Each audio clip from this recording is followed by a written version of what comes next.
Hello, everybody. It's Michael Jacob with Unleashing Intuition Secrets. We have Patty Greer back with us, C60 Evo.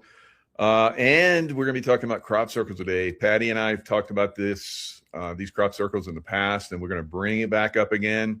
It's a great time to do it. Intuition and what helps intuition? C60 Evo. Right. And, we like to start the show with a little C60 Evo. I know it's still not too late for you, I guess. It's a little late, but I'm in the mood. All right, very good. Cheers, everyone. Cheers. Please join us if you have some. Makes your mouth perky. And why do we do this at the top of the show, Michael? Why do we take the Evo? Is it kind of cheating? It is kind of cheating because it's basically going to clear out our pineal gland and help us to be more intuitive and clear out the neurons so the neurons can fire better. So I like it. It does. It makes us kind of mentally frisky. Yeah, very good. Yeah, I mean, we do it at the top of a lot of shows because it just helps. It's kind of like doing it before a race. Why not? They can test your blood all they want, and they're still not going to know, how do you get such an advantage? It's the Evo. And the spoon. It's like so easy. Mm-hmm. And we always talk about C60 Evo, but you and I also have gone 20 years back is when I was going in crop circles. And when your wife and I started talking about, God, we should hit a crop circle show because the first crop circle just appeared. And it's so interesting because I feel like when I was going in crop circles, there were 25 to 50, almost 75 within a 40-mile square radius of where I was sleeping for the summer in southern England, in Somerset, which includes the Avebury stone circles right in the middle of this 40 square mile radius. Then there's Glastonbury and Stonehenge. And so you've got these two massive sacred stone circles where people have been walking across Europe for thousands of years to come to this energized sacred site and add to that frequency and that natural energy. And the stones are, what are they? Granite and crystal, ground into the Sarsens, and they go into the ground deeply. And the flawless mathematics have drawn the ancient wisdom keepers to Stonehenge forever. And my very first crop circle experience, 2006, I had gone into a store in Glastonbury, not knowing anything. All I knew was my fingertips were all full of cuts from mercury poisoning from a terrible dentist. And I needed to heal, and I couldn't find any kind of doctor woo-woo in America. So I thought, crop circles, I'll try anything once. So I go over to England. And my very first experience, I had one of my daughters with me, and I said, come on, humor me. Just come and let's go be in some crop circles. She, oh, God, hippie. And so, she came. So the very first crop circle, I go into Glastonbury, and I'm asking around all the stores. I have these 14 photos in my purse that I shot, that I screenshotted in America and printed them, and I was all excited because those already arrived in southern England by the time we got there in June or July. And I said, are there any new ones? And he said, oh, we haven't really had any crop circles this summer. And I looked at him and I was like, excuse me? I thought you were like the store with all these books and you knew about crop circles. Is somebody else work here? And he goes, well, no, we just really haven't had any. And I just got like crabby right away because people were weird. And it was when Bush was the president, I guess, but they didn't like Americans. And so I was like, what is it? Because I'm American? I really felt like that was it. Yeah. And so I just slammed down my 14 photos on his counter. And I said, well, let me educate you, my friend. Here's 14 that are, within 20 miles of here. And they have different, ways, not miles. But he didn't care for my attitude. And I was like, thanks for your help. So I look around Glastonbury. I'm with my daughter. I'm trying to be, cool hippie mom. And I see across the way, there's a store called Witchcraft. And she looks at me, no, Mom. It's like, come on, let's just walk counterclockwise. We'll be fine.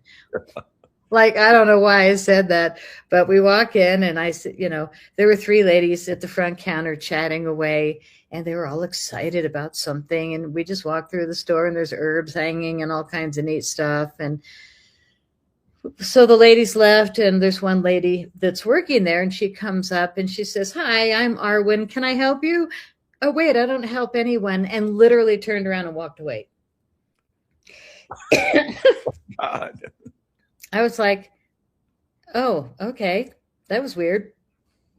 So we went up to the counter and I said, "I got to be honest, we're from America." "Oh, really?" "Yes." And and we're here to see the crop circles. And here I am in Band-Aids and gloves. I probably looked weird because my fingers were really bad from the mercury poisoning. And she was pretty nice. She said, "Oh my gosh, my two friends just left, are going to a crop circle tomorrow morning. That's what we were talking about." And here I walk right by them. So she yells out the door, "Vicky, Victoria." And they turned around and came back and we met. And I had no idea that Victoria was truly the archdruidess of Stonehenge. It was just like a lucky meeting that a lady with a few homes in Glastonbury would happen to be there when I was walking in. Wow. And so we met. And they said, "Sure, you can follow us tomorrow. We'll meet right here in front of the store at 10 a.m. and you can just follow us." So here we are in this rental car on the other side of the steering wheels on the other side. And you drive on the other side and you do the roundabouts, which is so friggin' backwards. And so, okay, we're following these ladies, no problem. They've got, what is it, a little Martin Mini, teeny little car, literally two Great Danes. But stuffed in the back window was a Celtic harp. And my history was that I was a harpist for 33 years. This is just kind of a thing that a guy did of a really nice photo of me and my beautiful gold harp. But I did this for 33 years and then got poisoned by a dentist, and it took my fingertips, just shredded. It's been 20 something years and I still got a cut today. So I've been dealing with it, but I went to the crop circles, thinking I was going to heal my hands. And as soon as I got in the first crop circle, totally forgot about my hands. And ever since, pretty much totally forgot that was why I went. I just was so blown away in the first crop circle. And there I am with Victoria, still didn't know who she was. And it's raining, it's cold, but we still walked. We had these directions. I followed her. But I was the leader walking through the tractor lines called tram lines. And it's drizzly and cold, and we're all getting soaked in our jeans and shirts and whatever.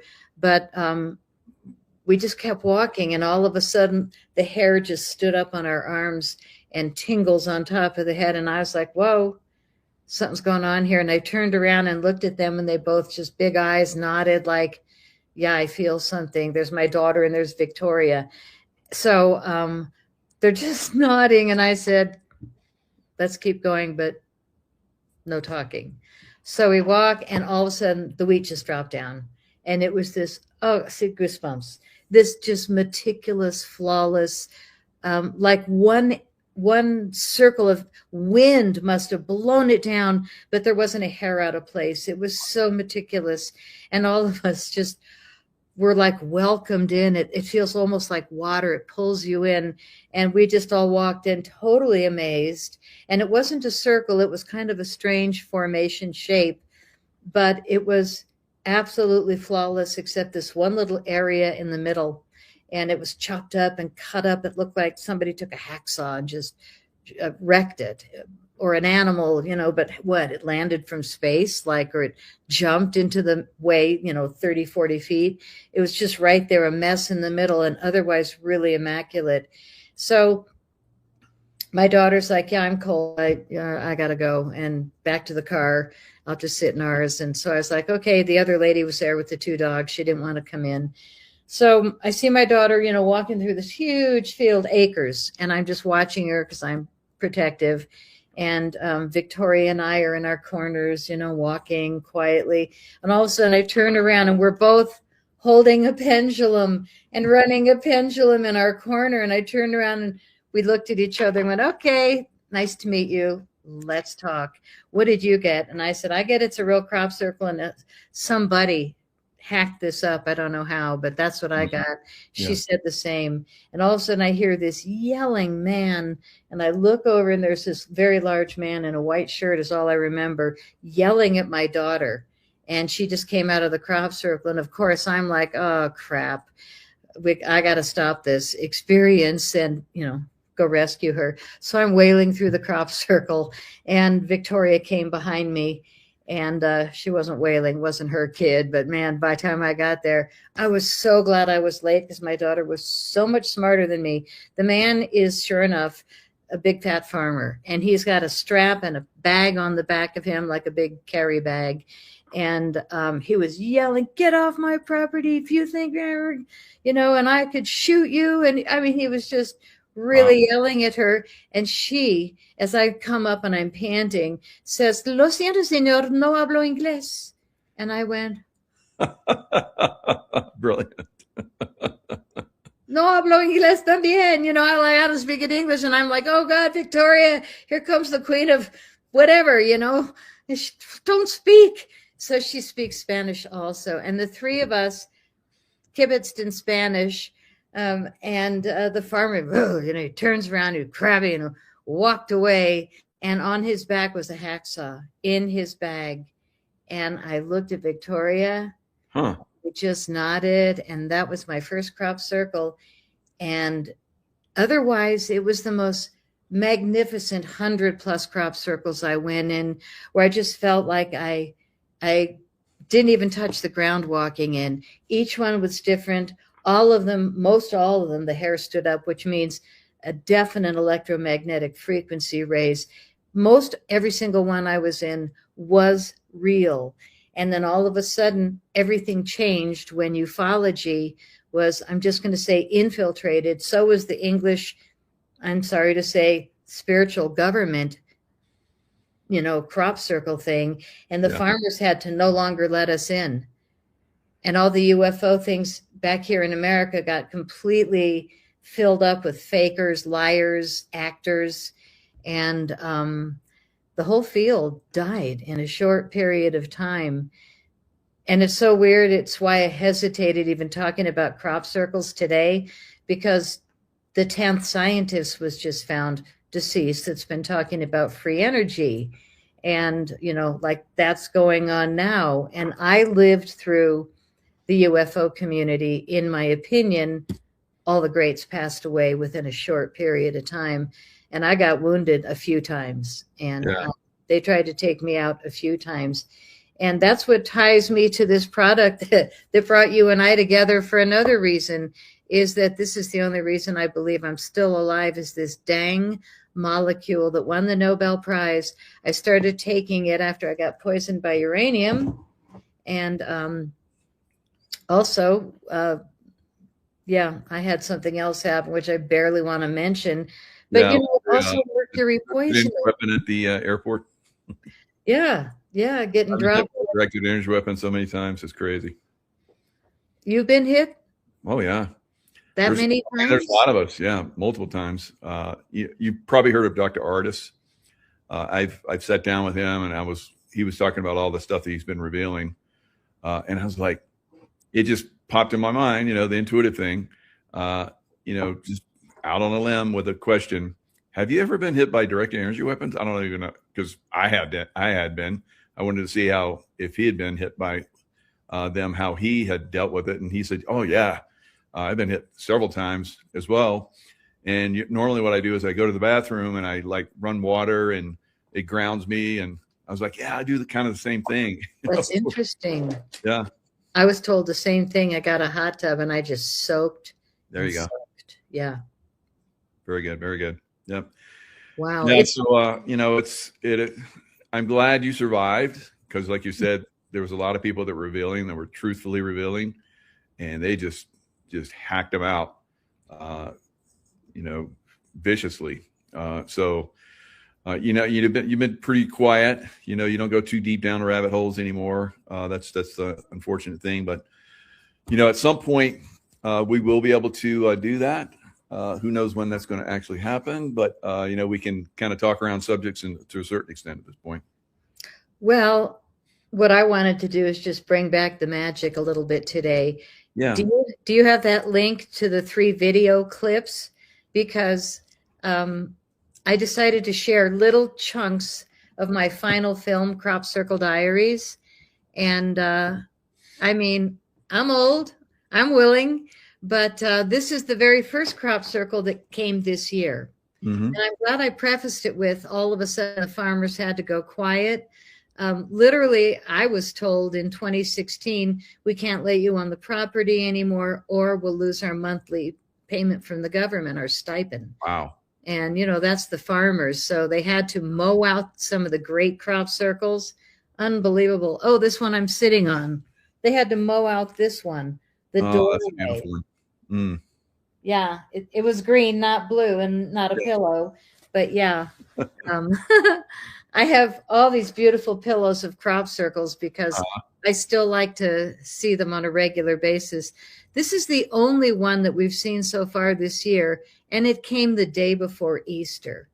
Now, it seems like such a blatant, clear, beautiful message of the cross, Jesus, Christianity, and then the world wrapped around it, north, east, south, west, all the directions, earth, air, water, fire, all the directions within the cross. I mean, what a beautiful statement the day before Easter. But there it is. There's the location. I even had the GPS, but I deleted it because you guys don't care about that yet. But it happened on 4/4/26, like a week ago. And they called it the first rumor. RUMOUR, that's how they spell it in England, of 2026 has been reported anonymously in the official, Crop Circle group. What's the official? So the official one is cropcircleconnector.com, in my opinion, and I couldn't even find it in there. It was under rumor.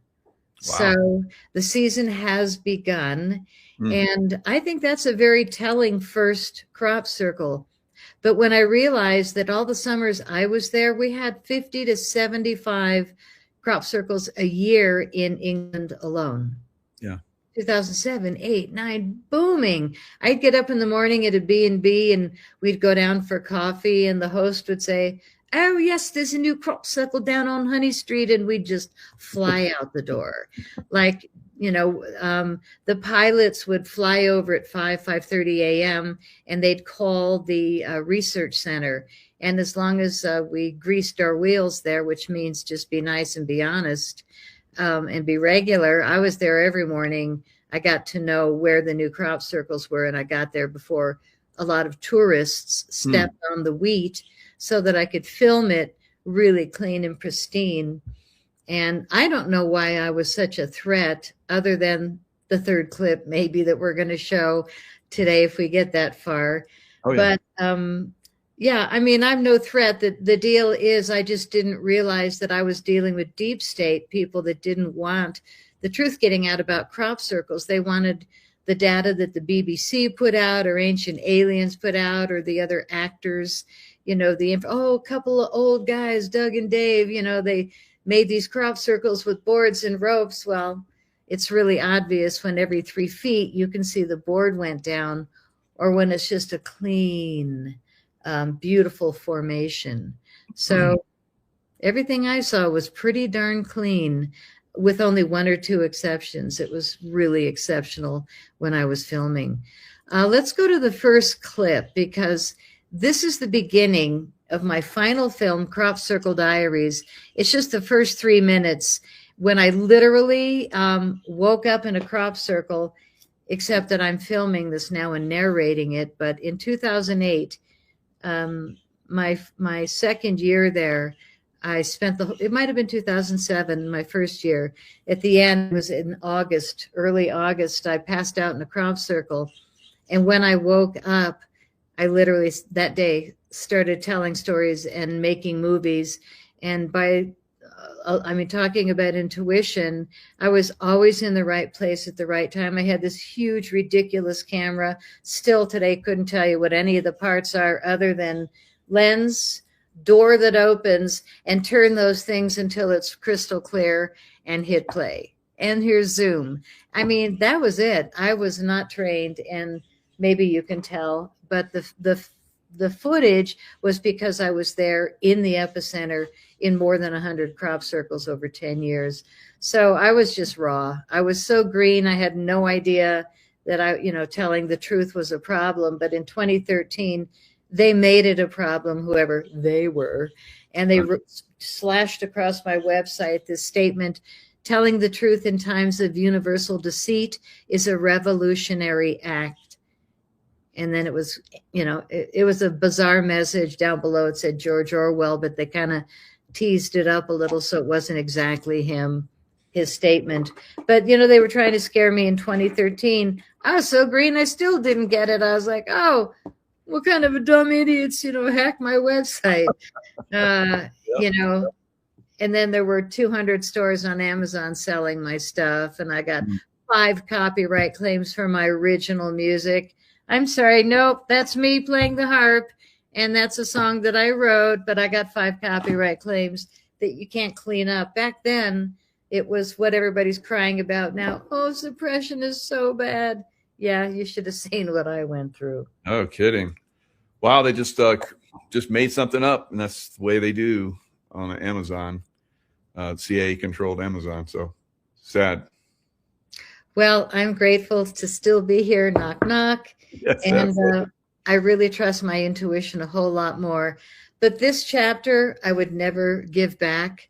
Being in a crop circle was one of the most spectacular times of my life. And I just kept doing it and doing it all day long. And if somebody would knock at my B&B door at 5 and say, Patty, you're not going to believe it, there's another crop circle over in Woundaway. It was just, oh God, I am beyond tired. Okay, give me a minute to put some clothes on. And I'd go.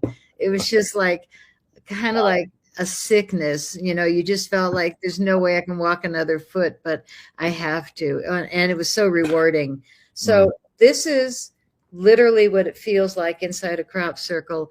And it's the beginning of my final film, Crop Circle Diaries.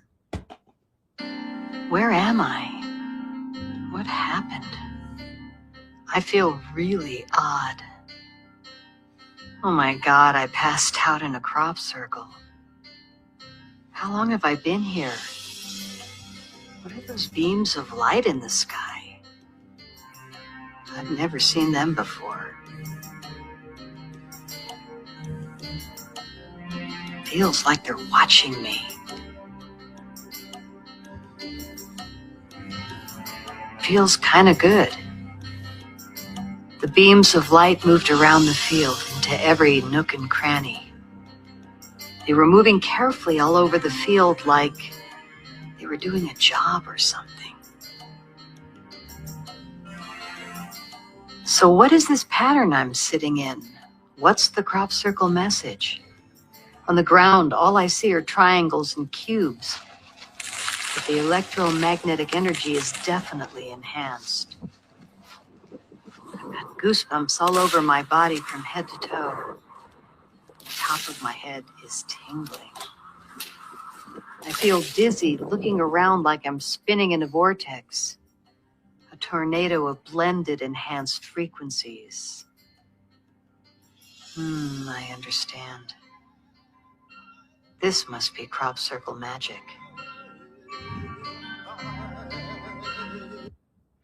So I woke up in that formation, completely delirious. And I was kind of sunburned, and I wasn't sure if it was from the sun or from the experience, but that's how it started. And I made 8 movies, and all of them are live in the fields, in the crop circle fields.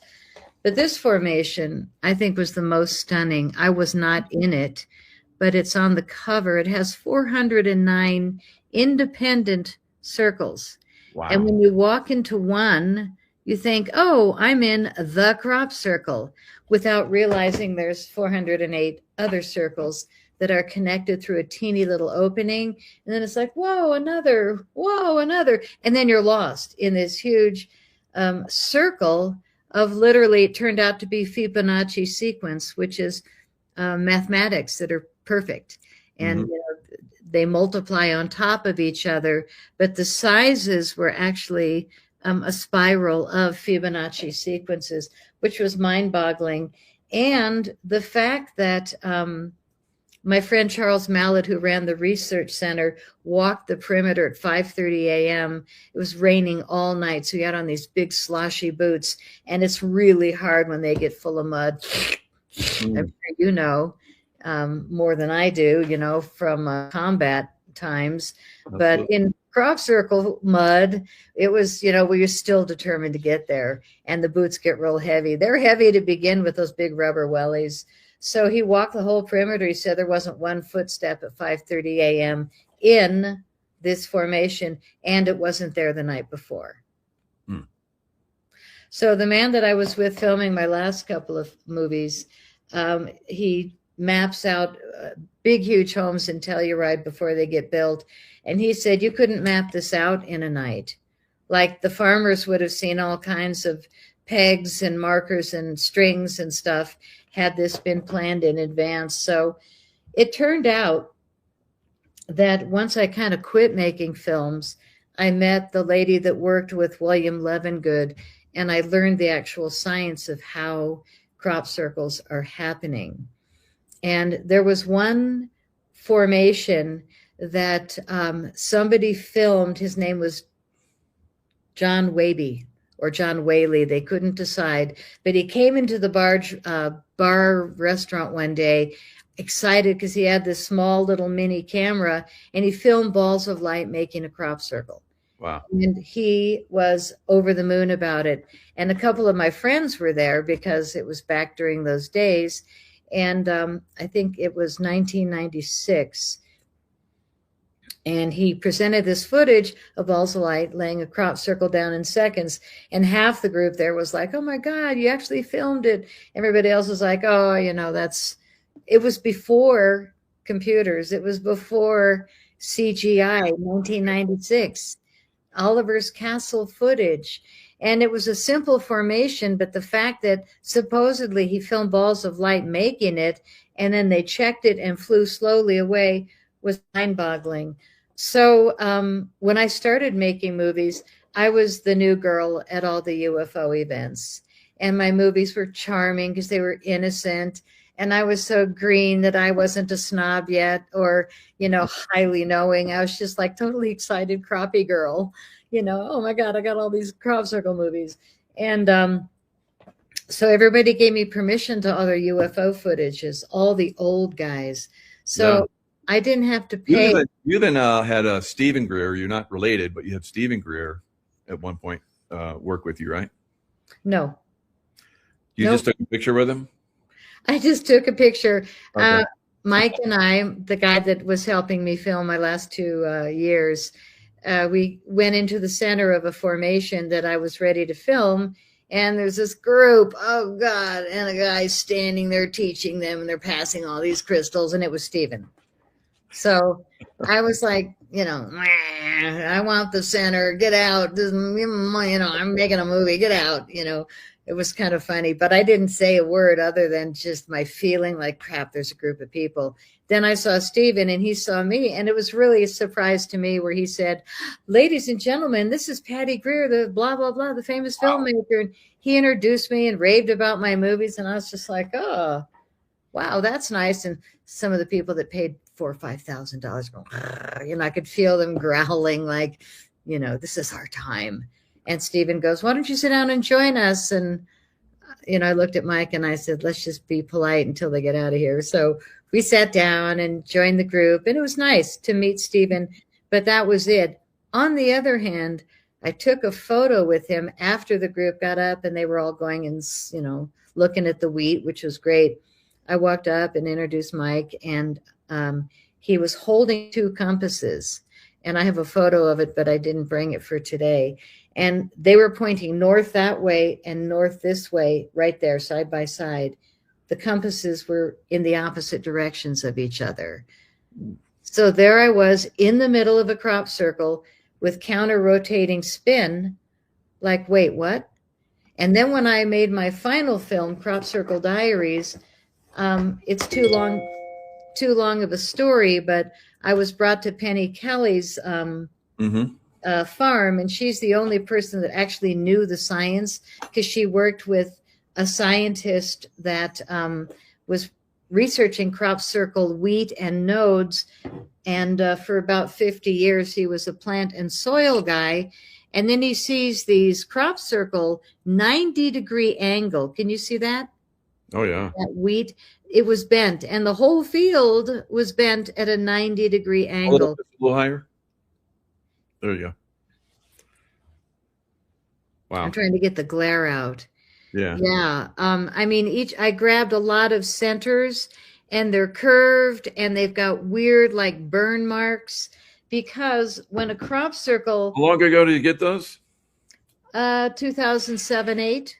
And look at it. They're still perfect. Yeah. That's Kind of like a McDonald's burger. And its own. Yeah, that's true. Here's a nice curved one. Can you see that little rounded one? Yeah. Yeah, wheat doesn't really grow round. But what happens literally that I learned from Penny Kelly and William Levengood is crop circles literally get heat. What it is spinning plasma coming out of the earth in pairs. It's not coming from the sky. It's not, crop circles are not happening because of a couple old guys with boards and ropes, unless there's cameras rolling and a producer standing there saying, okay, do this, then maybe. But crop circles, the real ones that make the hair stand up on your arm, are coming out of the earth in counter-rotating vortices, spinning plasma fields, and they're going in opposite directions. And I have all the evidence you could want in this movie about the science. But that's what was fascinating to me, was that in the middle of the crop circle was Stephen Greer, with the north going in that direction. I mean, that direction. You know, it was right there in my face. And then when Penny and Lefty sketched it, it was the counter-rotating, spinning plasma fields that create crop circles. So it is a whole different science for people to understand that they're not aliens. They're not satellites shooting down laser images. There might be a few for TV. Again, I'm not saying never, but the way they're really happening is pretty magical. Yeah, this is Penny Kelly. And when she and I went on camera together, the science that came out and the comparisons, and it's all in this movie, Crop Circle Diaries, was mind-boggling. And I showed her this image that I'm going to explain in the next clip. And I said, Penny, what is this? And literally, I think I have it on the side of one of the films. Oh, here it is. It looks like a binary code. Can you see that? Oh, yeah. Yeah, it looks like a binary code. And what it is was, you'll see in this video, but I took the Oliver's Castle footage because I got permission to use it in my first film. And to end the movie with this amazing balls of light laying down a crop circle in seconds, because, wow, how amazing is that? And nobody proved him wrong, but a lot of people tried. So as I thought the film was done with my 26-year-old editor that I hired on Craigslist, I mean, this was 20 years ago, there's that little intuitive voice that comes in sometimes, and I'm sure you know, where you just go, wait a minute, stop, try this instead. And that's what happened when I finished, I thought, my first movie, The Wake Up Call. Anybody listening? With this gorgeous crop circle on the cover. And we thought the movie was done. And all of a sudden, I'm walking out of the editing room, which was my house. And the little hairs started standing up on my arms and on the top of my head.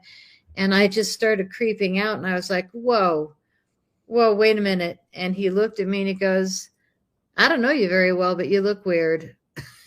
And I said, I don't know you very well, but I feel weird, and I want us to turn around and go back in and turn the gear back on. He was like, why? I thought we were going to take a break. We just finished the movie. And I was like, there's something more. And I didn't know, but that little voice just kept saying, there's something more. So we turned around and went back in, and I looked at the monitor, and there's this big blue orb, beautiful blue, looked like a flower's inside. And I went close up to the screen and I said, where'd that blue orb come from? I don't even recognize it. And he didn't either. So he walks around the back of the computer and he said, that monitor's not plugged in. So now I'm totally creeped out. I'm just like, wait, what? Okay, that's it. Plug it back in. We've got work to do. So Penny Kelly started to describe that, you know, sometimes when an orb comes in, it's a messenger. But I did intuitively listen. And I said to this poor editor, show me that footage again and reverse it. And that's what this next clip is. And it's literally what happened when I found this incredible piece of evidence. I said, show me the Oliver's Castle footage where 2 balls of light lay a crop circle down in seconds. Show it to me again. He said, why? I said, I don't know, just do it. So he lit it up and I watched it and I said, reverse it. He said, why? I said, I don't know, just do it. So he reversed it. We watched it. The chills came back and I said, slow it down. He said, how slow? I said, I don't know, 30%.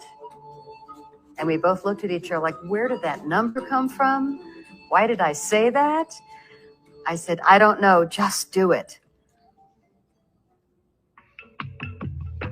And there it was, the binary code communication between 2 balls of light telling each other, I'll do this, you do that, let's lay this thing down. Crazy. You're tapping in. Blew my mind. Poor editor, he's 26, he's innocent. I've been in, like 15 crop circles, so I'm all wooed out, and Yeah, totally. I'm ready, the hair's standing up my arm. They must be here in the room somewhere. I'm like fine with it. He was like, they who, what? Like, that was weird.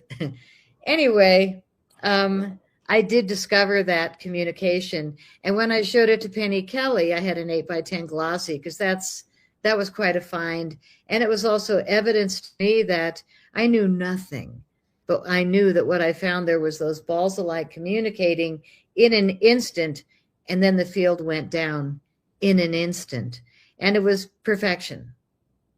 This one and that one did different things, and together the spinning, counter-rotating vortices created that crop circle in seconds. I mean, that's how they're all happening. And for people to be in such denial is only because there's actors that are paid a lot of money to dissuade the reality of what's going on. And I have been suppressed like no tomorrow. So I make very little effort. Today I came out of my closet because the first crop circle just happened the day before Easter, a beautiful cross with the world and all the directions. Like, what a beautiful gift. But it's like the people in England had to call it a rumor on the website, the Crop Circle Connector. So I recommend everybody join the cropcircleconnector.com website because it does document all the crop circles that we've had in the past. Sadly, I think they're not allowed to document much anymore, but hopefully we're turning that around now.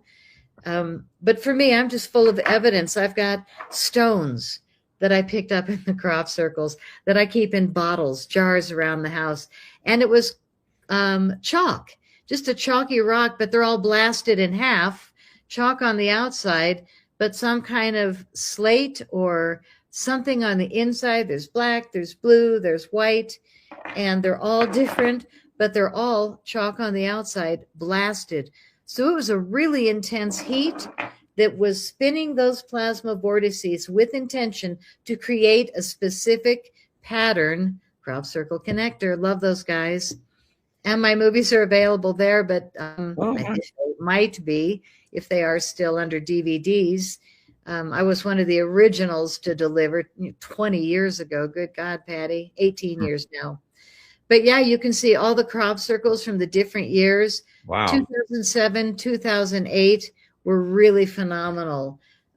Lately, there's been very few because I don't think they're allowed to document them, All and right. farmers are scared. Such a drag, but Okay. God, was it fun. And yeah, let's look at a couple more photos and then I'll show you this great video. And again, the reason I'm celebrating with you still is because I got to stay alive. Yeah. I got to stay alive. There is a reason why. Yeah. Oh, wrong one. Let me go back. No, that's fine. So that's the movie cover, Crop Circle Diaries. And my website, you can go there, is cropcirclefilms with an S.com. Okay. If you guys want to stream the movies or get DVDs, that's how old school I am. This one, my final film, received the People's Choice Award and the Best Feature Film, Best UFO Feature Film. I ended up getting 5 of them, and I had so much fun until I didn't, until I got really hurt and then poisoned a few years later. But the highlight was this movie and sharing it with the people at the International UFO Congress Convention, which used to be a great event. I wouldn't go to any events myself anymore. But in the center of that movie cover, I'd see my 5 EBE awards, which were the highlight, other than the next image, which I don't think I've ever shared on a show. You're going to laugh. I made it on the cover of UFO magazine. Yay. I climbed up quite a hill to get there, to look down on that crop circle down there in the field. And luckily some human walked by and I handed her my camera and I said, would you just do a shot of me with the crop circle over my shoulder? It worked. That's fantastic. So, and I see you get your boots on too. Good job. Oh yeah, those are the wellies. And I still have them.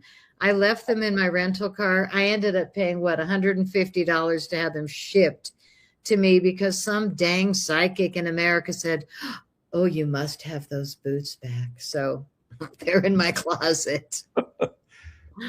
Yeah, I mean, if I've got like, you know, wheat centers and stones, I've definitely got the wellies.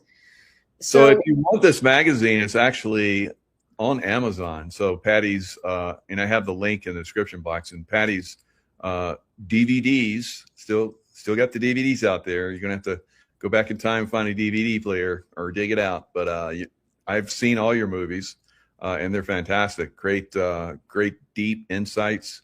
They'll put you in the zone like you were. It's pretty cool. I was tripping. Yeah. I was totally tripping during that time. You can't put your feet on the ground when you're going in crop circles. And all the people that were there were really fascinating people. And there weren't a lot of us, but we were like a sprinkling of researchers from different countries that came in and met every summer. And we'd all wander in the crop circles and drive our cars and try and find them. It was like a treasure hunt. It was just so fun. But I always had a camera and I was fearless. And whenever the weather was bad and I'd go to the airport to fly these little microlight planes, the pilot, the first time I flew, the pilot goes, door on or door off? And I was like, what does that mean? And he goes, well, the professional photographers don't want a door on their side of the plane. And I was like, okay. And how high are we flying? Oh, 2,000 to 3,000 feet. And I was like, okay. Were you strapped in? I said, where's the halter? He goes, oh, no, it's just a little seat belt. It's literally like a man's belt. Like there was nothing except the plane flying in a circle, pushing you. It was gravity away from falling out the door. But the one pilot that kind of, we flirted naughtily, he liked to scare the crap out of me. So he really cut the angle. Just don't slow it down. That's not funny. And I was like, where's the halter? And he was like, oh, no, just the belts. And I had a huge movie camera. I was so old school. You know, now you can do an iPhone. And I also had a small camera for snapshots, you know, but the movie camera was huge. So I had them both strapped on. I had one tied down all the time when we were flying. You know, your hair is blowing, everything, blah, blah, blah, you know. Yeah. You're sticking your head out and you go, blah, blah, blah. Yep. Your head doesn't go out, but you can lean pretty far. It Yeah. was amazing. And when I got with a better pilot, my movies became a lot easier to film. But you know, once you're up, it's just like, no, give me one more circle because that's just too incredible. And when you're looking at it this way, it shows one pattern, but when you're looking at it that way, it looks completely different. And that's the final clip that I'm going to share with you, because a lot of people say, why are there so many sacred geometry crop circles? Why are there so many that are just like a basic mandala? Like this one in the middle, kind of like a mandala, where the center, you can see like a circle and everything around it is a mirror image to itself. And Sugar Hill, the one that I had my experience in, another pillow, is sacred geometry, where there's a center circle, That but star. only if you spin it really fast. And I got on this roll after 4 or 5 movies where I started spinning crop circles. And that's when all of a sudden I may have discovered something that made people mad at me. I don't know. I don't care. I do care because I got hurt a few times. But, you know, hey, I'm still here. I'm going to show this clip. And it's not literally the crop circles. It's this guy in Holland, total different kind of guy. I didn't say weirdo whack job. I said different kind of guy. Sorry, Rob. He ended up saying, no, you can't share it, you know, but he let it go. And he let it go in the beginning when he gave it to me. But he took crop circles and made them in black and white. And then he started to spin them. But when we talked about counter rotating spin, I realized that he started spinning a lot of crop circles and then counter rotating the center. So now you've got literally how crop circles are happening with the spinning plasma vortex. And when he started spinning a whole bunch of different ones, it was like propulsion. It was a whole different pattern than what you thought you were seeing. So this next group is real crop circle patterns, but they're in black and white and they're being spun. This blows my mind. What you're seeing now It's my is heart. a counter-rotating spin. Why would we do this? Probably because of the information within these forms. So what we have here are images of real crop circles that are sacred geometry, which means a pattern, a mandala, that has a center dot, and everything from that dot going out is a mirror image of the pattern across the field. So everything matches from the center out when we are looking at sacred geometry. And when it comes to crop circles and you start to spin them, all of a sudden the image changes. And what we see is something far more interesting than the basic pattern, but There's need counter to be rotating. spun. So what you're looking at now is perhaps a technology for propulsion or a schematic for propulsion. But it appears that what we are looking at is a counter rotating spin from the middle to the outside of the pattern that's creating information. And that information, when used appropriately, mathematics explored, are going to give us a lot more information about perhaps free energy, spaceship propulsion, all kinds of vehicle propulsions. And here we are with these beautiful crop circle patterns, and we had no idea to spin them. Well, luckily somebody in Holland named Rob, who wants to stay anonymous, did just that. And he did an incredible job, which gave my mind, who had been in most of these crop circles I'm looking at, or at least many of them, a whole new way to look at the sacred geometry of crop circles. A simple pattern becomes very complex and gives us a lot more information than what we originally knew.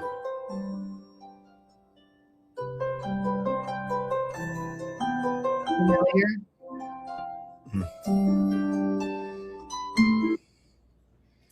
Wow, those are all very stunning, very beautiful. And it's something that you don't see when you look at it. Yeah.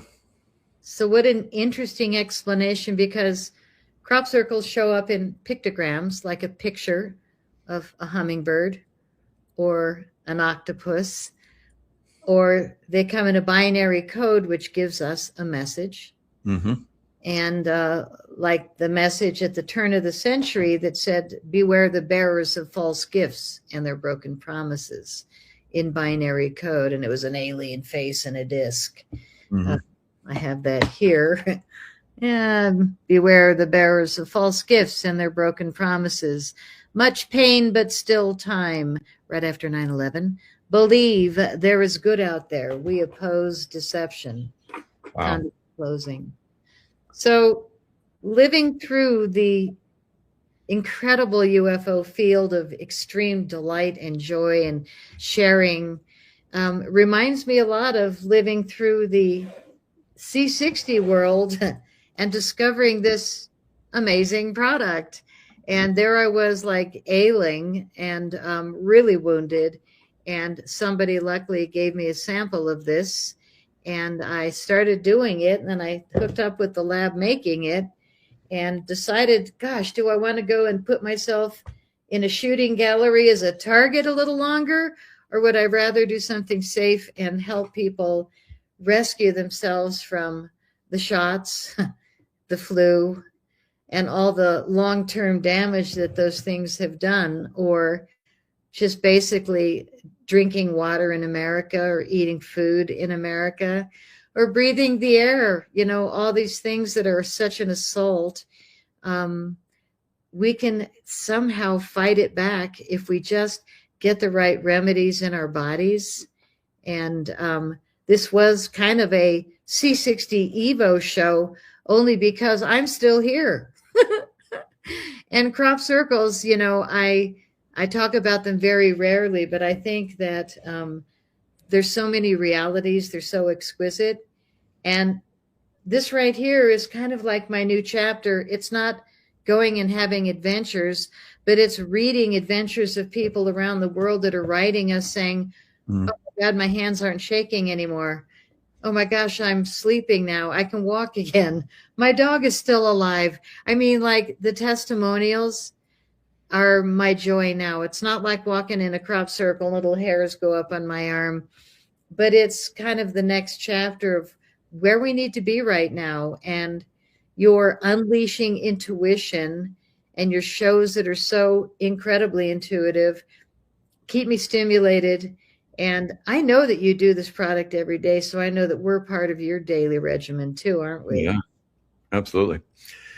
And there's a lot of people were pushing back on at the same time that the crop circle came out. We had Artemis 2 going on.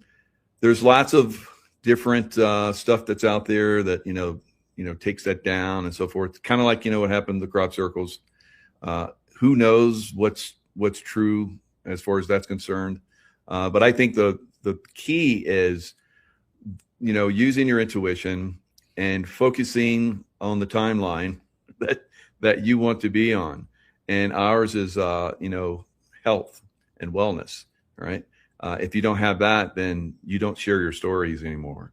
And that's one of the things that we have to look at going forward. Regardless of what timeline you're on, you can find, because I've seen a lot of people discounting a lot of stuff as you have over time, and the latest space shot, whatever that was, right? I see a lot of people discounting stuff, and I'm like, you don't even know what you're talking about parachutes. I've been under parachutes, and I've pushed multi-ton boats out and saw them deploy with parachutes. So there's just, everybody wants to make things fit in their own little timeline, and you can find the stuff that you want to fit in those timelines. If it's negative, you'll find the negative stuff. You'll create the negative stuff. If you want to find a positive, look for the positive, and that's what you've done. And that's why I appreciate working with you. Thank you. Well, and the most positive thing about this product that you see in front of you that I've held up a few times is that it's brain food. And what it does literally is it goes into the mitochondria, which is the powerhouse of every cell. And the brain has 2 million mitochondria per cell. So the brain is going to be the first thing to get better when you start taking C60 Evo. And boy, right now, to be able to tell if Artemis is true or false, or to even be polite enough to say what you feel, is a skill anymore. You know, just being graceful and being honest and being kind are things that I hope people will get back to. Beautiful. And the one thing about clearing the toxicity in your brain is that you can be nice again, and you have a lot less mind fog, brain fog. And boy, do we need it right now, because this is a very confusing time. I don't know what to think about Artemis. I didn't take the time to study it, or Erica and Candace fighting, or Tucker getting mad at Trump. I just don't want to do that. What I want to do is focus on how can we make ourselves the best person possible today, because I've already been through so much. And now I'm in my 70s. My mom is like 97 next month.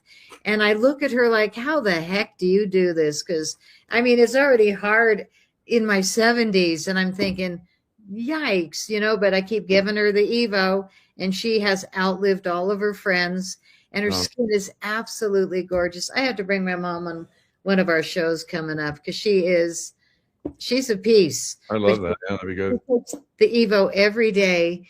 And she does the face serum. And when she runs low, I get a photo of the bottle sideways from my mom at almost 97. That's her saying, so yeah, I keep her stocked up because she's my idol. Now we fight about it, but she's still strong as could be, still has a memory like a steel trap. And she goes, oh, no, I don't. And then I ask her something about when I was 14, and she knows right away what I'm talking about. So it's like this stuff. Well, you know, we've had a lot of people that have had that shot, like 70%, at least in America. And then the world, some places, they're well over 90%. Now, I just saw, and I'm going to talk about this on my next show, where this gentleman's bringing up that HIV cases are like through the roof in all the major cities. And it started back in 2022 through 2024. And now it's really accelerating. So that sounds like a time frame where people are getting those shots. So what you're sharing right now has kept a lot of people alive that have gotten those shots, and like your mother, and she's going strong like you're talking about. So that's something to consider. Yeah. Well, it is also been proven, peer-reviewed report, that it's 125 times stronger than vitamin C as an antioxidant. But, you know, in this industry of C60, carbon-60 fullerenes, our lab has been manufacturing it for 34 years with integrity. And we produced the product that has been delivered to almost all the peer-reviewed tests. But I hear companies that are working out of a basement, I'm sure, buying their products from Costco, oil, and their C60 from China, industrial grade, good price, and they're selling it with the recommendations that we do. And they talk about the peer-reviewed study. The rats live 90% longer. Well, I'm sorry, that was ESS 60 from our lab, not the stuff from China, dude. So we're seeing a lot of spamming on when you shop for C60 Evo. So be really mindful. You always want to get ESS 60, which is the difference in what we do than the rest of the industry that we left behind in 2019 when we created C60 Evo, which is the evolution away from the industrial C60 to only ESS 60, made specifically for people and pets.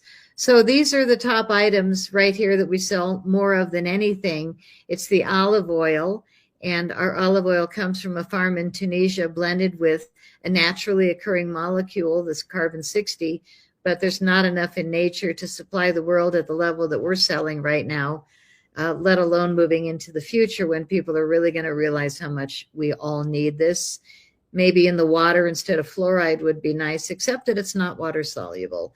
So that won't work, but you can buy it, put it on a spoon, and get yourself healthy. We sell the olive oil in 4-ounce, 8-ounce, 16, and the Bad Boy 32, which you have one and I have one. Yeah, it's a big bottle. Yeah, that's a daddy size bottle. And Yep. we do. Almost half gone. Oh, way to go. We have 3 flavors that the oil comes in, but the peer-reviewed studies have all been with the olive oil because it holds more ESS 60 than any of the other flavors. And it's strong. It's real olive oil from Tunisia, so you can taste it. It's super peppery. And then there's the avocado oil, wonderful, nutty, great on a spoon. You can pour it on a salad, but then you got to lick your plate if you want to get all the oil up. And then there's the MCT coconut oil, fabulous in my morning coffee. Absolutely. Really, really good, literally half as strong because it only holds half the amount of the molecule that the olive oil does in the suspension. And believe me, we've left them for weeks at a time. And in the MCT, a lot of the ESS 60 falls to the bottom, whereas the olive oil, it blends in. And they all go for 3 weeks nonstop in these huge urns. It's a beautiful process. So the sampler set is very nice because you can try all the flavors, 2-ounce, 4-ounce, 8-ounce samplers, and that's just different size bottles. And if you sign up for a monthly subscription for any product, you'll save 20% every month. So our facial serum that my mom swears by, I do too. I think you and your wife use this also, don't you? The advanced facial serum. Oh yeah, definitely. Yeah. So that's when people say, where do I start? We recommend the Inside Out Starter Set. And that includes the advanced facial serum, all natural, 21 organic, vegan, gorgeous ingredients, smells like rosemary oil, and it has a base of chia seed oil, which I don't think any other facial product does. That's our trick. And it's because our formulator has written over 20 books on every food in the forest, how you can eat it, drink it, smoke it, make boiled with the roots and heal from it. So she is a spectacular formulator, Brigitte Mars. And our products all smell amazing and the ingredients are excellent because we have that kind of help and a lab that's been at it 34 years. So we also sell products for people and pets. We've got a dog formula that's basically the olive oil, our top seller, and it's got a bacon flavor dogs love. The cat one has a salmon flavor that cats love. And all of a sudden, you see your lethargic pets get up and go again. And so you can buy just the bottle alone for the dog, or you can get the dog lover set. And any sets that you buy, you get 15% off. We take it off. And then the monthly subscription, you still get another discount. But no matter what you buy, we are all about discounts. At checkout, you'll see Michael has a secret code for another $15 off at checkout. And now we can save on bundles, which are only available on this landing page. They are not available on the website. So you can buy a 3-pack and save 15%, which is 3 bottles, or a 6-pack and save 20%, or you can get the biggest discount is a dozen quantity, and the dozen quantity is 25% off. So you want to go check out the store, and we are offering it on our top selling items, which is the starter set. 1 or 2 is that discount. And just take a look at c60evo.com/unleashing intuition. And if you go to the bottom of the page, I think you'll see the case deals. Nope, you got to go to the website store for that. But the cases, you'll save 25% when you buy 12 bottles at a time. And that's a great discount. But don't forget to use the coupon code for Michael at checkout to get a little more discount. So that's the store with every product individual, or the cases. We sell a lot of cases because people are concerned, you know, stocking up food, stocking up water. You should be stocking up C60 Evo. And the reasons are for energy, flexibility, endurance, and better sleep at night. It's amazing that it delivers all of that. But again, I recommend take it before noon unless you drink too much at night, take it at night and you'll feel better in the morning than expected. So these are the big cases. Oh my God, a 32-ounce case. Imagine that is a heavy, heavy box coming to you. Yeah, I just opened the glass bottles because we just went glass, and they are heavy and they are wrapped like you got to fight your way into them. It was some work getting the products open yesterday, but what a treat, because now they're all in glass bottles, all the edible oil. Okay. Yeah, good. So that's amazing. And, just like we talked about, there's, with the crop circles and the UFO stuff, they just came out and just ravaged all that information. The crop circle stuff, like you talked about, it seems like it was kind of interrelating with the UFO, vehicles that they were finding, and trying to figure out how, the propulsion systems worked and so forth. It's Bob Lazar. There's a new movie about him and his discovery of the, propulsion systems and so forth, and how they went after him, tried to kill him. Fortunately, because he came out and talked a lot, probably that may have helped you as well, because you talked a lot. And that's what I do. I know that's helped me stay alive. So, but you have to tread carefully. So the real technology of how we're moving and can move in space or through portals or whatever, however we're moving around, is being restricted from us at this point. I think we're going to see in the future that it's going to be revealed. But in the meantime, we kind of tiptoe around this stuff still. The crazy stuff, like even, you guys with your incredible technology and medical help and health and wellness. We even have, fraud in that as well, like you were talking about. I was using some of that fraud at one time, and I was like, when is this stuff going to start to work? And I've spent a lot of money on this. Everybody says this is the greatest stuff. And I know there was other influencers like me. I didn't start to share until I met you guys, but I was using the fraud stuff, and nothing was happening. And I know Nino was using it, and he was actually promoting it for a while. And I was like, oh my God, Nino. So now he's doing the good stuff, thankfully. And he's finally come around. So, more and more people are sharing this.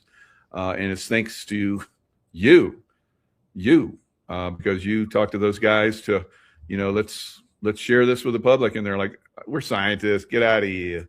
And they're like, no, really. Yeah. And then they, okay, let's try it. Why not? And so here we are. So thank you for that. Oh, yeah. Well, I mean, it's funny. There are a bunch of guys at the lab. And when I said, okay, now we're, the oil is amazing. I've been rubbing it on my face. And now my 50,000 miles of Harley skin is starting to soften. I think we need a face serum. And they're like, yeah, that's not going to happen. And then I finally won the war, and we did a face serum, and they all started using it. And their wives are like, ooh, you smell so good. So they're like, okay. And then they actually created another face serum and a hair serum with peptides. So our product line is pretty vast. Head to toe improvements. We even have lip balms. Yeah. Like, that's how much I won, because they're just like, okay, you're right. But the most recent product, maybe one of my faves, is the rich body cream with tangerine. That is, oh my gosh, it smells so good. And we actually have been sold out for 3 months. So we just got it back in, and a lot of people are buying 3 packs of that. So stock up on C60 Evo. And again, the landing page is our name and his secret name, c60evo.com/unleashing intuition. And you'll find his shop and his secret code and all of our discounts. And you deserve it. That's all I can say. You got to take care of your own health, because nobody else is gonna. And it seems like it's just constantly under attack. So you need the stuff that's going to keep you going, so you can share about these times in the future. Can you imagine? I mean, when we explained to our kids that people went to the grocery store dressed in plastic bags. Yeah. And that some people, I mean, some of the stuff that we saw, wow. Yeah. Wow. The kids in school, their desks were separated by, like, these little same thing bags or whatever. And they're trying to play their musical instruments in bags with masks on. It's like, oh my God, what the heck? What the heck happened to us? Yeah, I think probably the lowest we went though was the social engineering of getting boys to think they're girls at 6 years old. That's Yeah. been a really hard, sad thing. And I live in Colorado where it's really heavily promoted. And we actually, I shouldn't get into off the subject. I should stay just positive and happy, but our state is not. We have to inform, otherwise then we go back down those dark roads. So. Oh man, yeah, Colorado's dark right now, and that's why my kids are gone in an RV touring America to see if we can find many more beautiful places. And I couldn't be happier for them. But meanwhile, I'm sitting here with all the new cell towers going, oh man, this is so stupid that I'm here. So, well, I hope it turns around, and if it doesn't, I hope you find a great place.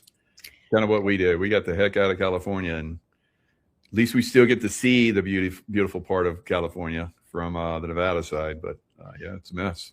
And you've got the snow now, and I don't. And I'm in snow country, Colorado. But this year, they decided not to give us snow or rain. They gave us drought instead. So I'm looking forward to this summer. All the wildfire warnings. It's like at 2 o'clock on Saturday, be mindful. There's going to be terrible wind at 2 o'clock on Saturday. Okay. Well, we won't go into that subject either. We did the last show. We just got to keep our marbles straight. Yeah. And all I can say is do yourself a good one. Get a bottle of Evo. Take care of your brain. Feed your mitochondria. And don't let people screw with you. And now I'm going to confess my new shirt, which I feel kind of weird walking around my neighborhood. But then I go, I'm either going to make friends or they're not going to have a clue what my shirt says. I love it. There you go. Yeah, I feel a little bit naughty. Like I wore it around the hood the other day and I was like, but I always go out when everybody's eating dinner, do my walk when everybody's like in, so I can wear my FAFO shirt and be proud. Hey, God, what do you think? I'm what your does girl. That shirt mean? Oh, yeah, I love the ones on your website, but they had the swords, and I just thought, Patty, draw the line. Those aren't wings; those are swords. Well, there's wings and then swords. So Archangel Michael with the swords. It's really good. Yeah, we got to carry the message gently, but I'm kind of wearing it like a flag today, and who knows where I'm going to go tonight now that I'm all evoed up. Yeah, definitely. So which goddess was that had the sword? Was that Diana? She had not the sword, but the spear. Shake the spear. She would shake the spear at stupid people, and that's where they think Shakespeare got his name. I don't know. Oh, but anyway, so there was she carried a spear, and that spear was to defeat ignorance. That was one of the things. So I forget. I think it was Diana, but anyway. Well, we want to kind of put a good message out every day, every hour. I'm doing my best, and I feel like as a warrior and a survivor of just ridiculous human mishaps, I feel so grateful every day. And for that reason, I eat chocolate when I want it, ice cream when I want it. Like I don't hold back because life is short. And it's funny, every decade, women get a little cocky, or at 40, you just want to be married and have the house. And at 50, you don't want any crap from anyone. And at 60, you know more than you want to, and you just don't take any crap. And by 70, just step on it. I mean, I'm just laughing at how little I take anymore because my intuition stops me before I step into the problems. And I really respect that you are unleashing intuition with every show you do. You're reminding people to be conscious. And I think our product has helped you because I think you are more brilliant every year I know you. Oh, thank you. And the goddess was, I looked it up, is Athena. Athena. Oh, yes. She's a Greek goddess of wisdom and good counsel and war. So maybe fight back a little bit against, the deep state. But how do we do that? We stay alive. That's how we fight back. Yeah. And if we stay alive, it basically takes them down a little notch, because they're like, God, we're throwing everything at these guys, and they keep going. What is it? Oh, no, I think they've gotten the message. I think they've definitely. Yeah, when we're starting to wear that kind of stuff. Yeah. But I think that there's a lot more of them that have had one-way ticket to Gitmo than we know about. Probably.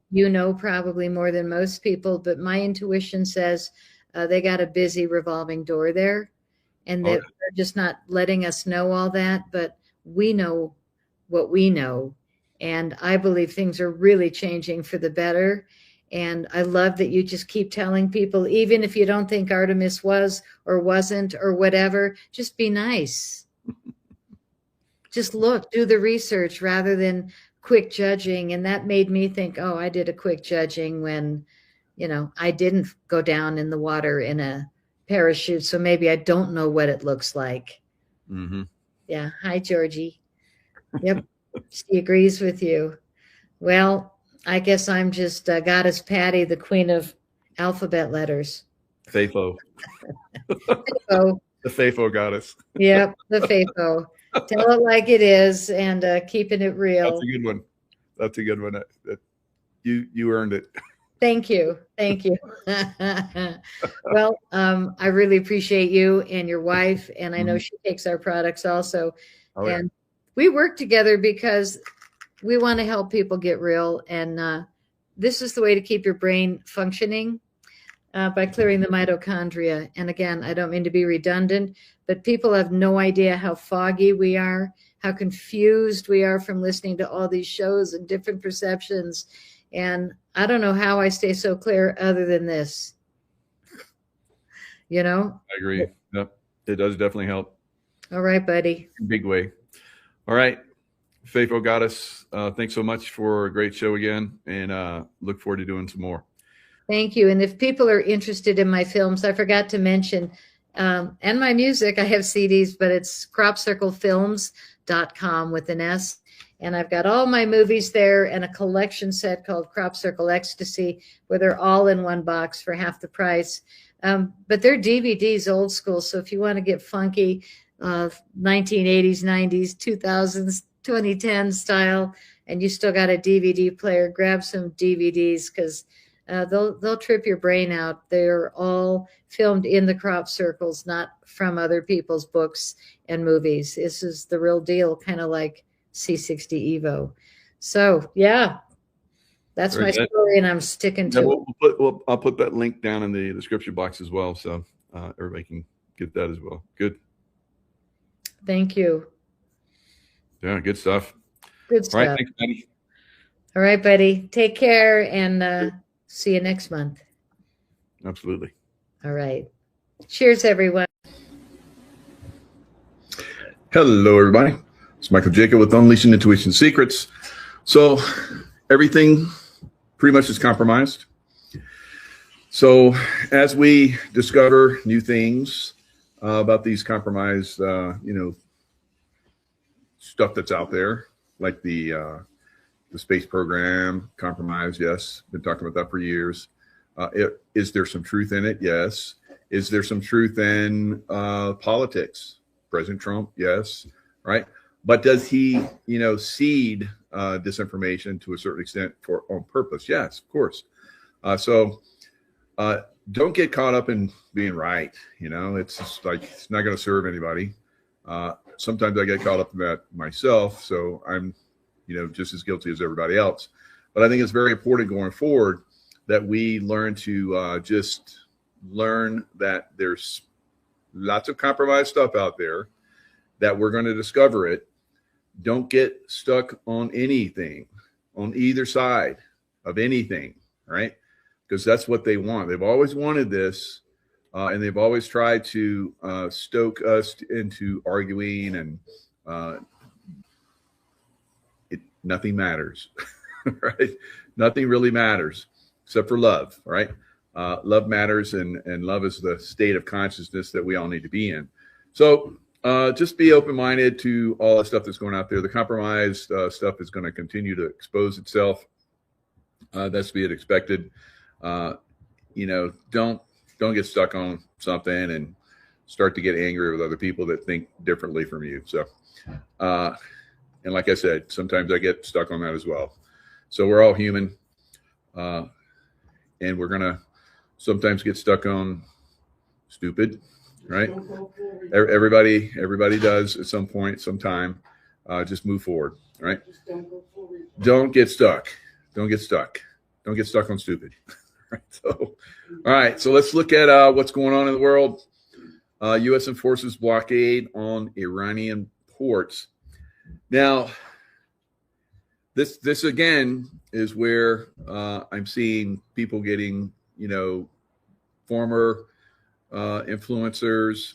I say former because I think they're stuck on stupid. They're not seeing a bigger picture, and they're arguing to be right. So just presenting the information, I think, is important this time, whatever information you have. And then I'm seeing a lot of people out there that are, this is the way it is. And, you know, everything else is wrong, right? No, right? So I see a lot of people that are not seeing a bigger picture on the Straits of Hormuz.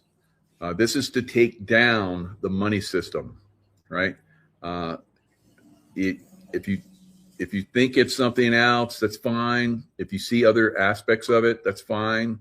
But if you attack, I think President Trump at this point, you're on the wrong side of this, and history will show that.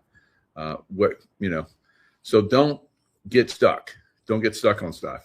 And I don't know everything. I've been saying it was going to be a ground war. Is it going to happen? You know, from my experience, from what I'm seeing, it's going to happen, but maybe it won't. So that would be great if it doesn't. So just stay flexible, stay open-minded to all the different things that are happening. I know a lot of people, almost most people, they want the thing. They want the thing so that their mind can just be quiet and quit looking, because they don't like that. They want the thing, right? Most people want the thing. And if they don't get the thing, then they get angry, right? And they want to attack everybody that's not giving them the thing, right? So you're not going to get the thing. But I can tell you the thing is that President Trump is taking down the economic system, right? And I think that's one of the things that, you know, we're going to see going forward. And then we're coming after the political types. And the political types are, I think it's already starting. We're going to talk about that. Swalwell and Gonzalez just resigned. Why did they resign? Because Congress is pushing through a bill that would cut off retirement to those people that are kicked out of Congress. How about that? So both these guys just resigned, which was, I think, is unprecedented. I've never seen anything like that in history of the political sphere. Sure, there's been some people that have resigned. I can't think of them. They're probably back there in time somewhere. All the evidence started to pile up on them. Swalwell was going to be governor of California, and he resigned from, running for governor of California because all the accusations started coming to him. And then we saw the accusations starting to come at Gonzalez, a congressman from Texas, and Republican. So it's not just Democrats, guys. It's both parties. Both parties are very corrupt. And I think we're seeing the start of the takedown of the political system. It's just fantastic. All right, so let's look at this. Trump yanks troops from Spain. All right, so I've been saying for years that we're going to leave NATO. So now we're moving that position. Now, of course, people would have been arguing that's no way that we're ever going to leave NATO. I think that at this point, you have to start to realize that this is going to happen. And as far as the naval blockade is concerned, what's the end game? Is it to force Iran back to the negotiating table? Is it to open up the straits so that gas prices ultimately come down? Maybe everything. I mean, both of those things, certainly, and more. We can't let a country blackmail or extort.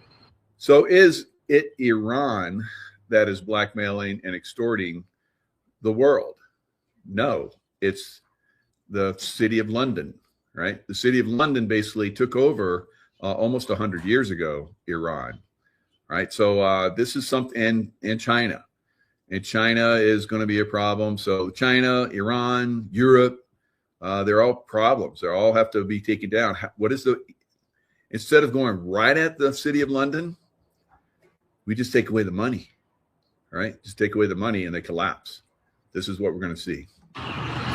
The world, because that's what they're doing. They're really blackmailing the world. We're not going to let that happen. And you know, the amazing thing is, we don't, can you believe this? We don't use this trade. We don't need this trade. We have our own oil and gas, much more than we need. All right. So not only do we have pretty much all the oil that we need, right? But we're also exporting on a massive scale now. We're the world's exporter of oil now.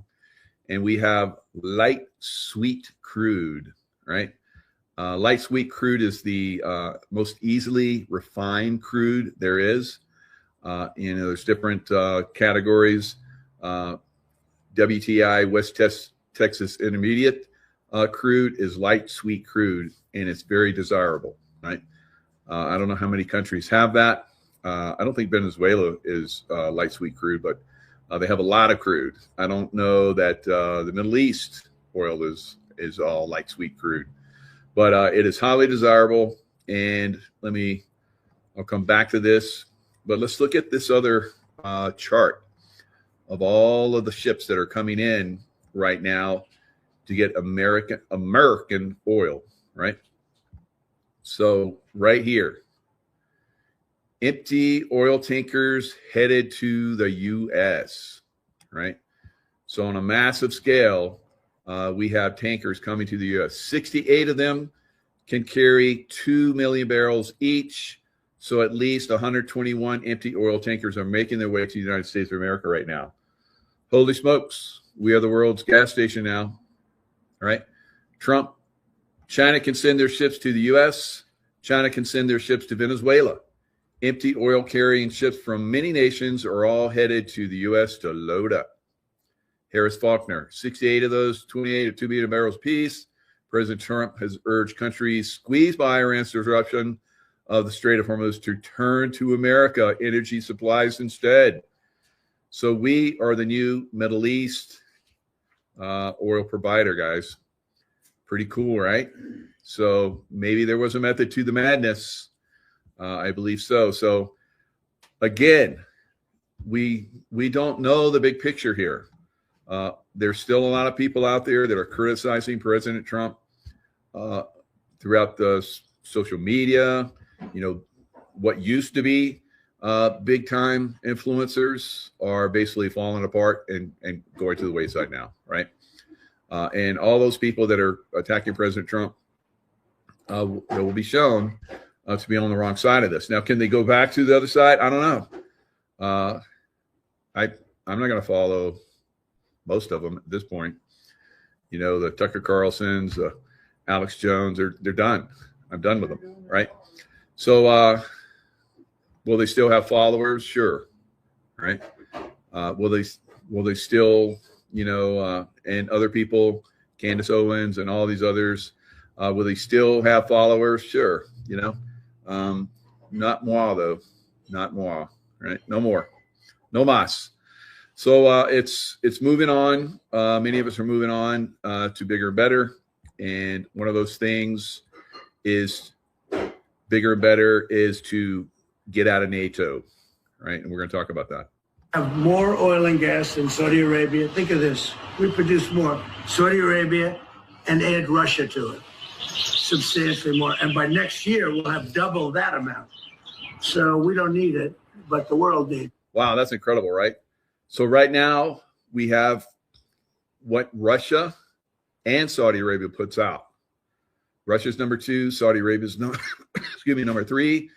And we put out more than both of them combined. And President Trump just said next year, we're going to double that again. Wow. So yeah, we're the new exporter of oil for the world. And the price of oil came down bigly today. And what did the stock market do? It went up bigly. Now, a lot of you guys are like, I'm so happy I stayed in the stock market. Guess what? Guess what silver did? Silver went up almost 3 times what the stock market did today. Hello. All right. So if you look at last year, silver's up well over 100%. The stock market was up, not even double digits. Right. So we've been talking about going into silver. It's past time. Right. But it's not too late. I still think that silver is going to go up massively and soon. Almost breached $80 today. And once it breaches $80, maybe there's a little bit of pullback. That's the way silver works, right? So, and then maybe it takes off. Maybe it just keeps going and going and going like it did when it went over $100, right? So $100, we're going to look back at $100 and go, boy, that was cheap. Now, I've been jumping up and down. This is time to get into silver. I've been loading up on silver at this price. And I remember jumping up and down with Dr. Kirk Elliott back when it was 17, all right? So, wow. Probably within another month or two, we're probably going to see 10x from $17, right? And that's just the beginning. So we're going to go up another probably 4 or 5 times. And then it'll be time to move over to gold. But you can stay in silver if you want to. Probably go up to, I don't know, $500,000 at some point. But that's further down the road. It's up to you guys. All right. And many ships are heading to our country right now as we speak to load up with the best. Really, I guess you could say, somebody said the best and sweetest. I don't know exactly what sweet is, but when it relates to oil, it's a good thing. But they're coming to our country right now. There are many boats coming to our country. Now, it could very well be this is going to be settled before then. We've been called this morning by the right people, the appropriate people, and they want to work a deal. All right. So this would be why some of these countries are going to start to flip to the U.S. side. It's because they see there's going to be protection by the U.S. against the City of London controllers, the Pilgrim Society, and so forth. We're going to see things start to flip towards the United States. And of course, other countries are going to take up this banner as well and flip the deep state out, right? And at that point, the deep state is going to get super desperate and maybe do their, because I had Juan on, I asked him, is it time for Project Bluebeam? Because they're, disclosing all this stuff. And he said, not yet, right? So it's somewhere down the road. They would like to work a deal. A deal would be good, right? They want to work a deal. They're getting desperate to work a deal because they have to work a deal because guess what? We've just figured out. All right. So this is Trish Reagan. I've been saying that she's on the right side of this. When she was at Fox, she was always great reporter. They pushed her into the late night so people couldn't see her. And then eventually they kicked her out, right? Just like Megyn Kelly. Megyn Kelly is just corrupt. She's showing herself. She showed herself at Fox. Remember when she did that interview with Trump and she attacked him and he's like, Megyn Kelly. So, the intel that Trump has is pretty substantial. So whatever that was. All right. So, and then she went to CNN and they kicked her out. And then she started her own show. And a lot of us supported her because, okay, so we're like, okay, she sees the way now. And now we see that she was just another infiltrator, the Pilgrim Society, right? We have to get rid of these people, guys. We have to stop following them, right? We have to shun them, stop following them.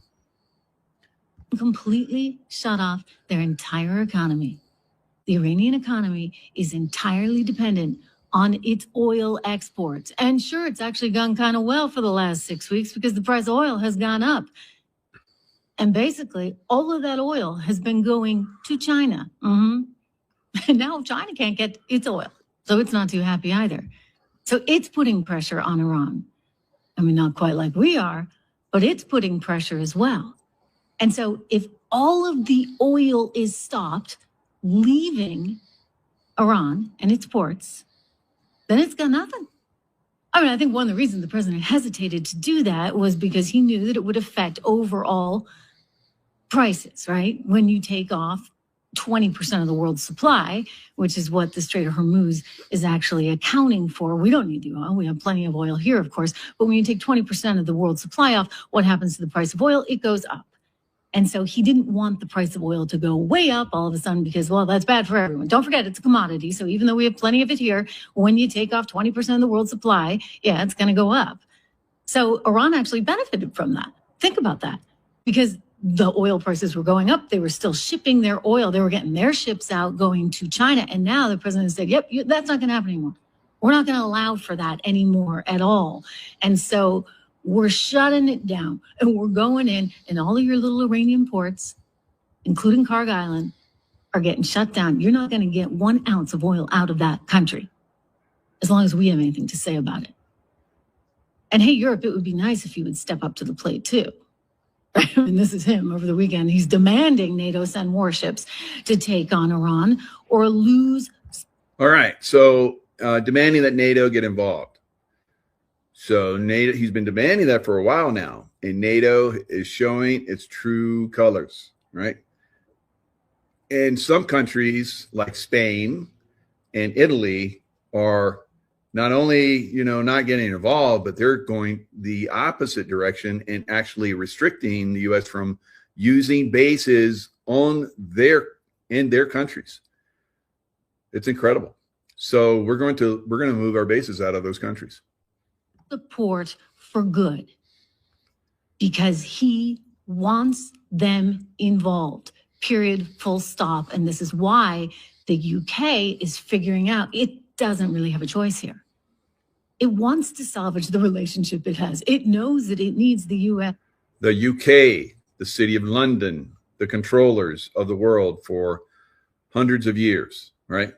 It doesn't have a choice anymore, right? They're being squeezed finally for the first time since they have been controlling the world for hundreds of years. It's for NATO, but there are other actors that are a little bit more like petulant children, like Spain, that don't want to step up to the plate. But then again, they never do, right? Spain, I mean, they were told last year, you're going to have to contribute like 5% of GDP to NATO. And they're like, are you kidding?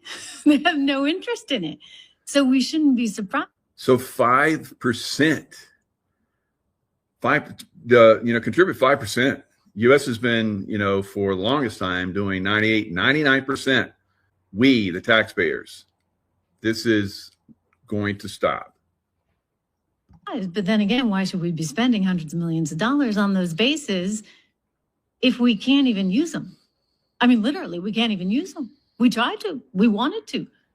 And they wouldn't. And France, think about France not even allowing us use of their airspace. France is going to have to come around too. I think Spain, however, is rolling the dice in a bigger way than it should. Listen to the president again. Is it your anticipation, Mr. President, that other countries will assist in this effort to blockade Iran and those? Yeah, other countries are going to also. We don't need other countries, frankly, but they've offered the services. We'll let it be known probably tomorrow. Has the blockade started, sir? Yeah, started 10 o'clock. It started all right. It's going pretty well. All right. Iran's not getting anything through. We've actually seen a number of, I think the number is, I'll get this for you, it's around 34 ships that just went through over the weekend. They're getting through. And the president's saying, hey, we're going to announce who is joining this coalition tomorrow. I can tell you, my source is telling me, and again, my on-the-ground reporting indicating that Spain is not going to be one of them. They've actually become the most resistant NATO member. And as a result of this, we're looking at closing a couple of bases, Rota and Moron. Okay, so these are the two big bases. We've talked about these a little bit on the show before. I spent some time over the weekend, as I said, in Spain, and I can tell you, I mean, here's just, you're looking out here at the Mediterranean. If you're watching this video right now, you can see this is the Mediterranean. All right. So what is Spain said? And they have said this for several weeks now. White House tells Spain U.S. military does not need your help. It does not need you, right, at all. Yeah, really. And that's what we're going to see going forward. In fact, to the point where, hey, let's stop sending hundreds of $millions to this POS country that doesn't want to help us. The U.S. does not need help from Spain or anyone else after the government of Socialist Prime Minister Pedro Sanchez closed off Spanish airspace to U.S. aircraft involved in Operation Epic Fury. Epic Fury. So you heard, and you know by this point, that the U.S. does not need the Middle Eastern oil at all. In fact, we're the exporters of the world now. And so why are we doing this? Well, really to squeeze out the city of London and the evil ones that are controlling finances and so forth. And this is going to squeeze them out of existence. But, these guys are trying to play games where they think they're going to influence us and manipulate us into going, oh, we're wrong. We're sorry. We're not going to use your base because, yeah, we shouldn't be doing this. And we're just going to stop the bombing and open the Strait of Hormuz up so that they can build their nuclear bomb, and threaten everybody. All you European idiots, right, will be under their control. And that's what the deep state wants, the Pilgrim Society. United States military is meeting or surpassing all of its goals under Operation Epic Fury and does not need help from Spain or anyone else. On Monday, Spanish government officials confirmed it closed off its airspace to U.S. aircraft. These clowns need the Middle East oil. They need it. And I think it's very apropos that President Trump is cutting it off from them, right? Because there's no way they have enough reserves. And they're probably going to have to limp their ships, their cargo ships, their tankers over to across the Atlantic into the Gulf of America, and get some of that sweet West Texas WTI, West Texas Intermediate oil, right? On Monday, Spanish government officials confirmed it closed off airspace involving the ongoing military operations against Iran's Islamic regime, barring U.S. planes from utilizing the Spanish bases in Rota, Cadiz, and Morón de la Frontera, all right, Seville, while at the same time prohibiting U.S. aircraft stationed in third countries from passing through Spanish airspace. All right. So if I were to go any, meeny, miny, mo, I would say, Spain, you're going to lose your bases, all right? Because obviously there's no reason for us to be there, guys. And imagine all that money we'll save by closing those bases down. Yeah, we probably pumped billions of dollars into those bases. I've flown into the bases in Spain. They're awesome. People are awesome. Food's awesome. The beaches are awesome. But there's other beaches, right? And there's other awesome places. So obviously Spain is no mas, right? No mas. So let's get out of there. Let's get out of there. Let's get out of there now. And the sooner the better. All right. So who else? Italy has barred the U.S. of its air bases by U.S. military aircraft involved in operations against Iran, requiring prior authorization for such actions. Again, these are air bases that we have built over time. Sigonella in Sicily. They won't let us use that base. Major base that's Italy is like a hop, skip, and a jump. Really just a hop over to the Middle East to carry out missions. That would save a lot of fuel, wouldn't it? And it would save a lot of time that the pilots have to be, flying those aircraft so they get some more crew rest, because they got to get their crew rest. Boy, those spoiled pilots. I remember being in Panama during the Panama invasion. We're sleeping under lights on 24/7 in this big hangar on cots next to each other. Boy, it was tough to get them sleep. And they had like a blackout, quiet, had air conditioning. We were like in a hot, jungle,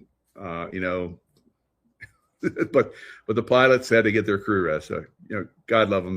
They're great. Love the pilots. So I'm not going to beat them up too much, but I could tell you stories of how they've kind of screwed us over in some stuff because they had to get their crew rest, right?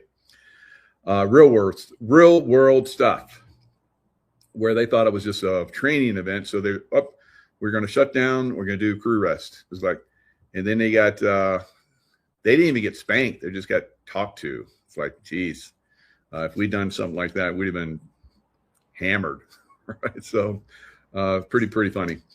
Kind of and kind of not. But anyway, those pilots, it would save them a lot of time in the air because, again, they need their crew rest. And they got to get it, really. I mean, they're flying, $100 million aircraft or more. Some of them are flying $500 million aircraft with all the technology that's on it. And they have a lot of people depend on them. So yeah, let's give them their crew rest. Right. So Italy is gone bad. Right. Italy, we need to pull our bases out of Italy too, guys. Right. So Donald Trump hits Meloni with the Iran nuclear warning. Blow Italy up in minutes, he says. Donald Trump has issued a stark reply to Italian Prime Minister Giorgia Meloni over Iran's nuclear capabilities after she criticized his comments about Pope Leo. Yeah, you don't criticize the master, right? 5D chess, you're losing. You're going to lose bad. Donald Trump has hit back after he was criticized for attacking Pope Leo. Giorgia Meloni, Prime Minister of Italy, described Trump's tirade against the Pope as unacceptable. Now the U.S. president has said it is she who is unacceptable. Right? And an interview with, I'm not even going to try Sierra, Trump also said he was shocked by the Italian Prime Minister comments. He went on to issue a stark warning over Iran's nuclear capabilities. It says it is she. There we go. Advertisement. So now I just moved. It is she who is unacceptable because she doesn't care if Iran has a nuclear weapon and would blow up Italy in 2 minutes if it had the chance, he said. Trump greets Meloni at the White House in April 2025. And then he talked about how she is no longer the same person, and Italy will not be the same country. What's the code in that one? No longer the same person? You mean she was replaced or something? And Italy will not be the same country. Is it going to be transformed from a deep state puppet to something else? We'll see. Trump added that he had not had contact with Meloni for a long time. Trump and Meloni have previously been close political allies. So maybe she was replaced. Pope Leo is weak on crime and terrible for foreign policy, the president wrote in his Truth Social post about the Pope, adding, I don't want a Pope who thinks it's okay for Iran to have a nuclear weapon. I agree. What kind of Pope is that? A compromised one. Trump refused to apologize to Pope Leo on Monday and sought to explain away a now deleted social media post depicting himself as Jesus by saying he had thought the image was of him as a doctor. Right? Let's look at that. I think it's pretty cool. It's pretty cool looking. It's funny and it's kind of cool actually because he's helping a military. Looks like maybe this military guy is passing over, and President Trump is there for him, and there he goes up into the heavens. And then everybody's like, oh. So he thought he was a healer here, or at least that's his words. But, President Trump he pushes buttons. He pushes buttons, guys. We know that, right? So don't get all butthurt if he's pushing a button that you don't agree with. Is part of a process, part of a bigger process of taking down a very, very evil and corrupt system. All right. So now let's look at the political realm. If we haven't looked at it enough overseas, let's look at it here in America, right? In America, we're seeing basically, I believe, the start, which will begin to accelerate the collapse of the deep state politicians, right? A federal judge has officially approved a class action lawsuit against Nancy Pelosi. Over 500 J6 patriots are now united, sounds like class action lawsuit, seeking $350 million in damages for what they claim was a coordinated setup. According to the lawsuit, Pelosi orchestrated the entire event, luring peaceful protesters into the Capitol, then labeling them violent insurrectionists to push a narrative. If she's found guilty or liable, it could bankrupt her, right? How many millions? I think she's got about that many millions. So why not? Let's go ahead and bankrupt her. She stole that money from us anyway. This is no longer conspiracy theory. This is exposure. Isn't that interesting? She stole that money from us and we may get it back. Wow. This is the unraveling. Stay tuned. The storm is far from over. Now, I've been seeing a lot of these posts. We're just getting started here. Holy crap. Judge James Boasberg just got slapped down by the U.S. Appeals Court. Boasberg is hereby banned from trying to hold Trump officials in contempt after they deported illegal aliens under the Alien Enemies Act. He lost. All right, so going on to Fauci, the FBI has reportedly quietly executed a search warrant of the home of Dr. Anthony Fauci, as well as several. All right, watch this illegal alien. This was put out by President Trump. An illegal alien criminal from Haiti who was released into our country by the worst president in history, of course, Crooked Joe Biden, and the radical Democrats in Congress at a gas station in Florida. The video of her brutal slaying is one of the most vicious things you will ever see. This animal was allowed to stay here because the Biden administration granted him and all Haitians temporary protective status. So basically, these guys aren't voting. Professor David Clements was on my show yesterday. I highly recommend you watch that. He talked about the money issue as well, how this is all about money. And he also said that these illegal aliens aren't voting. When they come in, they get their information and they do mail-in ballots with their information. So this is how they're controlling, America. So that's why they want these illegal aliens that are violent criminals to stay, because they want that vote. All right. Now watch this. This is pretty horrific, or maybe not. Maybe you don't. Maybe you want to just turn away at this point. All right. That's a hammer he just used on her. And now watch. So you see, he's in his hand is a hammer.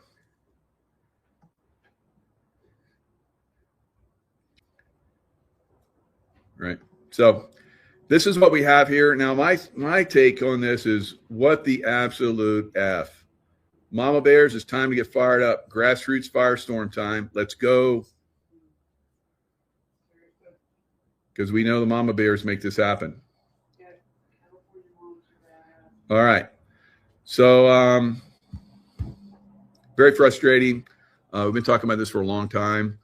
From the beginning, you can see basically when President Trump was in office, the number of people coming across the border was almost zero.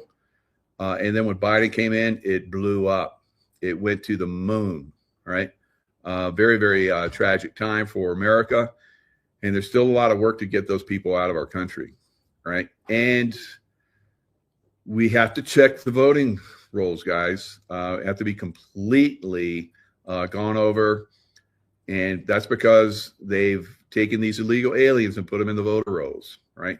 They don't even need and won't, for the most part, even show up for voting. They'll use the illegal ballots, right?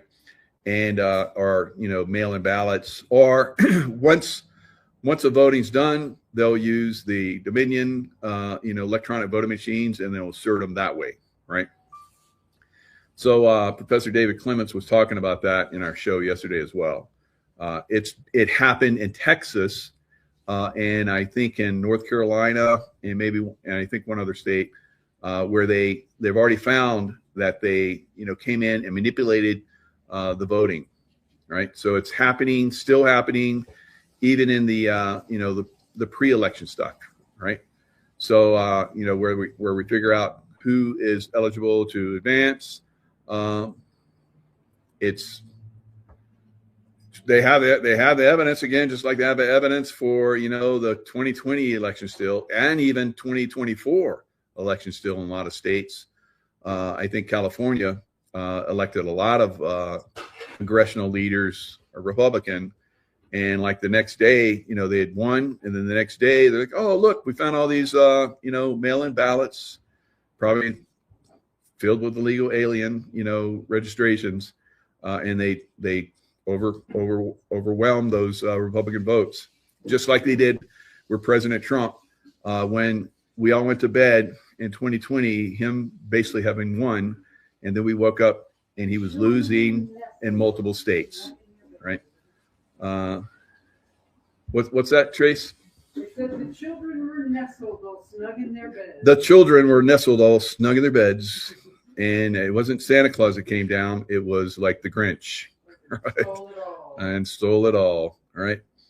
Very, very tragic. Now, let's go into Swalwell. Been talking about him for a long time. He was on the intelligence committee, and they found him having had an affair with a Chinese spy, Fang Fang, and nothing ever happened. These Democrats are so evil and corrupt. It's unbelievable.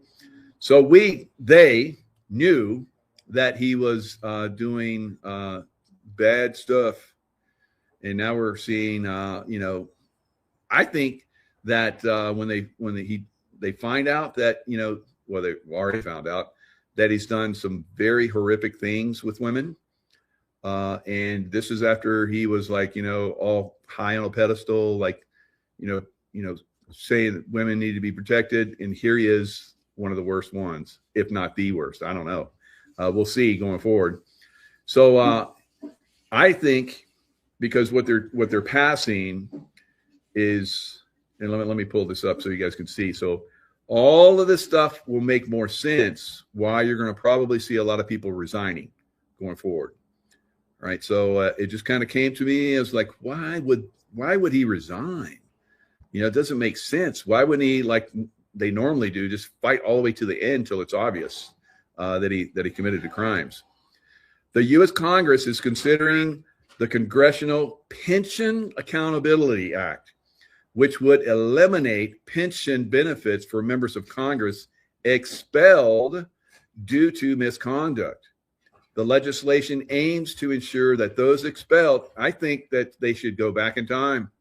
All right, so these two knuckleheads that are getting out, that are like bailing right now, if they find out that they had committed these crimes while they're in office, they should get their pensions cut. What do you guys think? Yeah, I know. Yeah, we all think that they should get them cut, right? It should be retroactive. Or Tracy's like something else. Yeah, I agree with Tracy, or something else. I don't know. What would be something else? They can't reproduce. Snip, snip, Tracy says. Right, so there you go. All right. Mama bears, let's go. All right. So, oh my God, this will have you choking up. This is not good. So let's listen to this one. She's speaking now in California, Beverly Hills. Let's watch. In 2018, while I was living and working as a model in Beverly Hills, and I also owned a fashion software company, I had contact with Eric Swalwell on 3 separate occasions after meeting him socially. He offered me connections to further my software company, and I also had an interest in local politics. He invited me to 2 public events.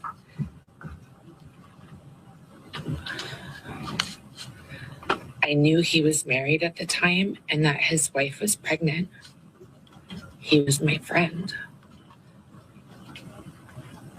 On the 3rd occasion, I believe he drugged my drink. I only had 1 glass of wine.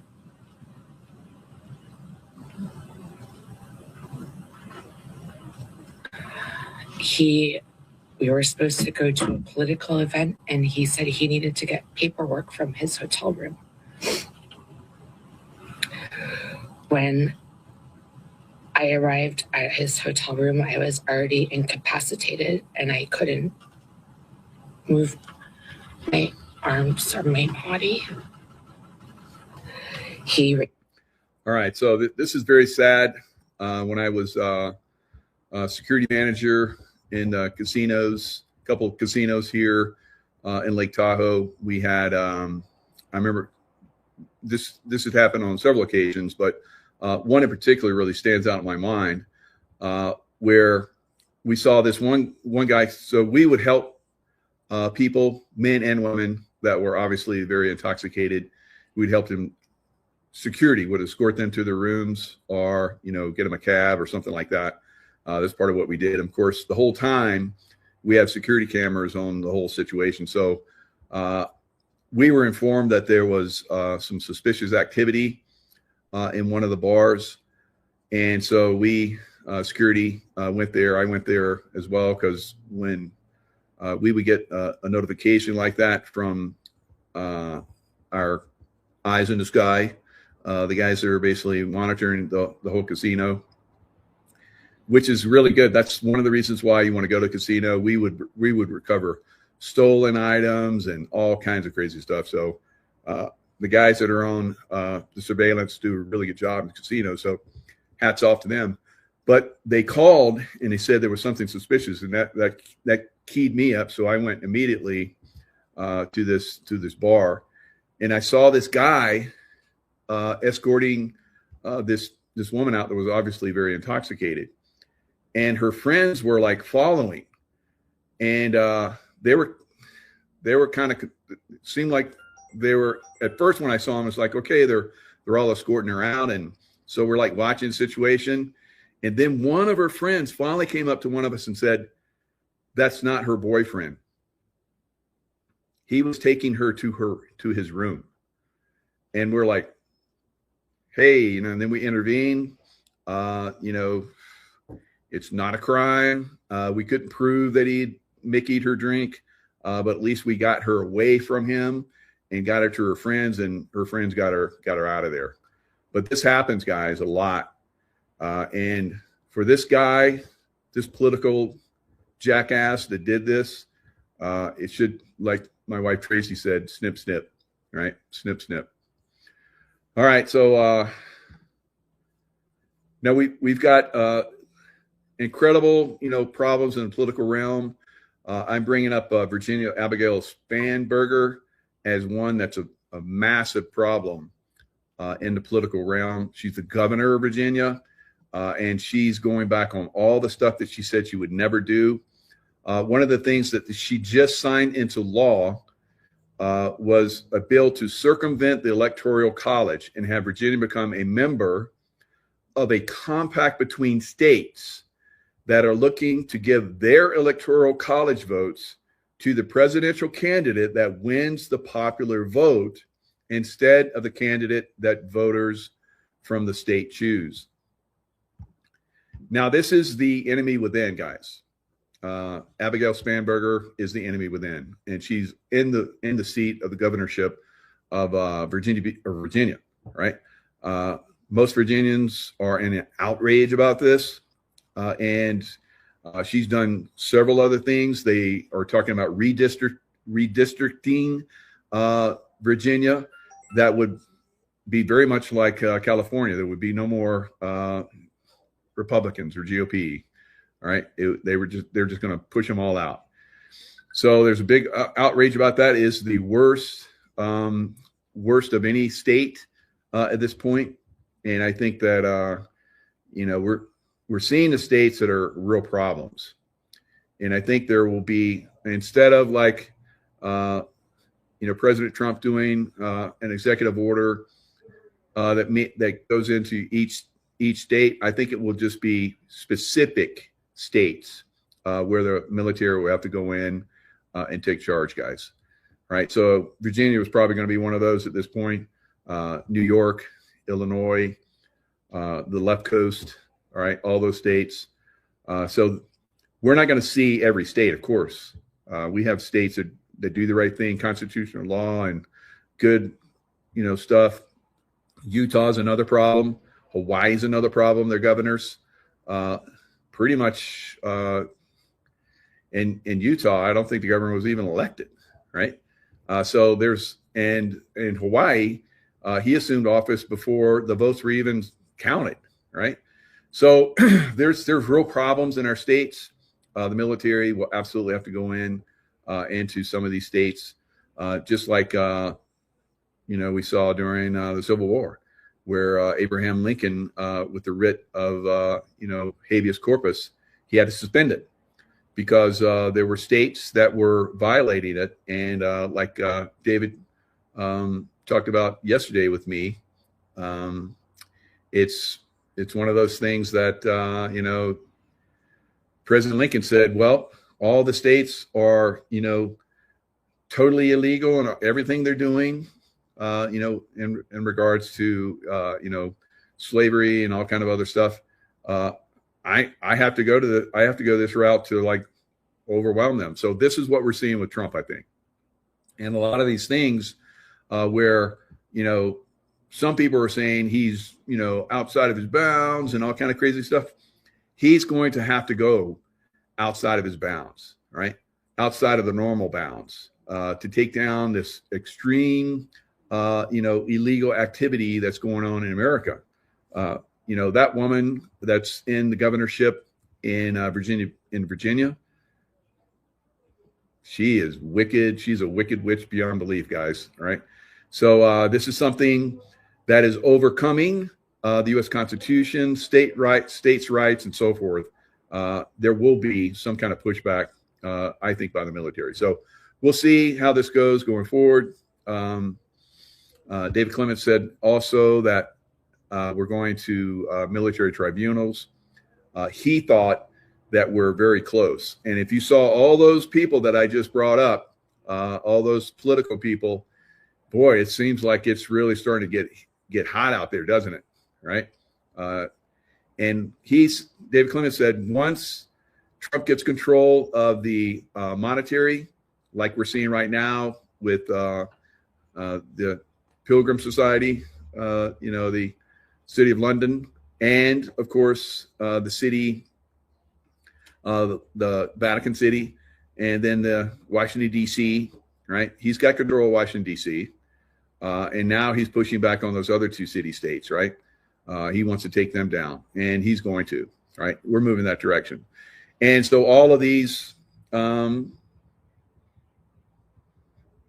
Once Montana signs on, Alberta will provide as well. That's good. Yeah, Montana right there with Alberta. God, that would be so good, so good. I hope that happens. And then Saskatchewan will probably be next, and we'll probably see some other ones. I hope the Victoria.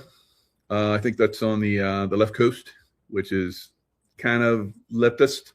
I hope they go too. And to the good side, but there's a lot of liberals there, so I don't know. but that's a very, very beautiful area. I like all of Canada, right? So hopefully we'll see that. And Trump has teased that, you know, Canada is part of the U.S. already. So maybe there's some kind of legal action that's going to happen. Who knows? We'll see. Again, it's the money. System is under control, and the use of money to buy and control people and so forth, we're going to see it, you know, go the other way. Now, the money system also was part of, you know, Epstein and P. Diddy and all these other criminals that were doing, you know, manipulating people, children, women, whatever, men as well, and using them for dirt on, you know, politicians and business leaders and so forth, and then using that against them. We're flipping that against them now, right? So that's what you just saw with Swalwell and Gonzalez. We're going to see a lot more. We're going to see a lot more because Epstein files, once they got released, once the Democrats demanded they get released, it's like, okay, you want them released? Okay, now it's going to get used against you, all right? It's perfect. It's perfect. All right. So Swalwell, Gonzalez announced resignations in wake of allegations, shaking up Congress. So it's not like it's, you know, we get Swalwell's gone, so now we have an extra, you know, Republican. No, we got Gonzalez, who's a corrupt, you know, GOP guy. He's gone too. So this is just to show everybody it's not about a political party. It's about politics in general, right? The uniparty. It's all got to go. All of it, right? And we've been talking about that for a while too. I think that the whole political system is corrupt to a great extent. There's a few people in there that are not, but they're few and far between. All right, shaking up Congress. So here's that woman that you just saw. She's basically blowing it open, and I think her name is Lana Drewis. Emotional statement at Tuesday Beverly Hills news conference. Aligned, you know, Eric Swalwell drugged her drink, choked, and raped her. So it goes deeper, right? So if you want to watch that video, she talks about how she was choked unconscious, I think, and then raped. So I guess he pushed the effects of the whatever intoxicant that he, you know, put on her, and that basically made it go to her brain. I don't know how that stuff works, but that.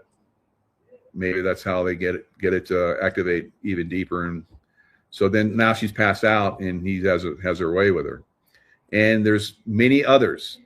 There's another 3 that have come forward, and they're in another conference call that I saw as well. So yeah, they should clip him, right?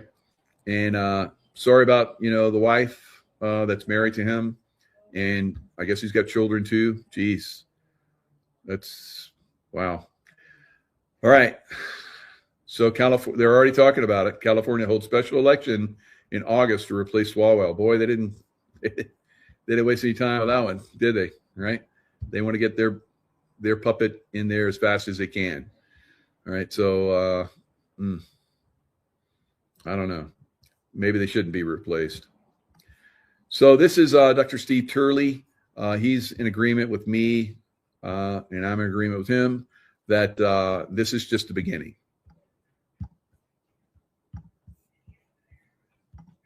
He was on the House Intelligence Committee. He was one of the loudest, most sanctimonious voices in the Democrat Party, calling for accountability from everyone else. And this week, it all came crashing down. This is so typical of the Democrat Party, calling racism, calling Nazism on the political right when they are the ones that are the most egregious. And this is pretty much, you know, the way communist takeovers happen. They just use, you know, what they do, and they dime out the other side and scream and yell when they're the ones that are doing it. Repulsive Eric Swalwell is officially gone, resigned from the United States Congress in total disgrace. But as it turns out, to the horror of congressional Democrats, Swalwell is just the beginning. because what's been quietly building behind the scenes is a scandal wave so large, so wide, that it's even now threatening to reshape the entire House of Representatives. He was committing. What are the chances that 3 or 4 women independently who never met each other would have similar experiences with one person? So either Ari.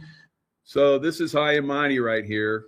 What are the chances that 3 or 4 women? So what are the chances that 3 or 4 women would, come out against you, Swalwell? Well, they're here.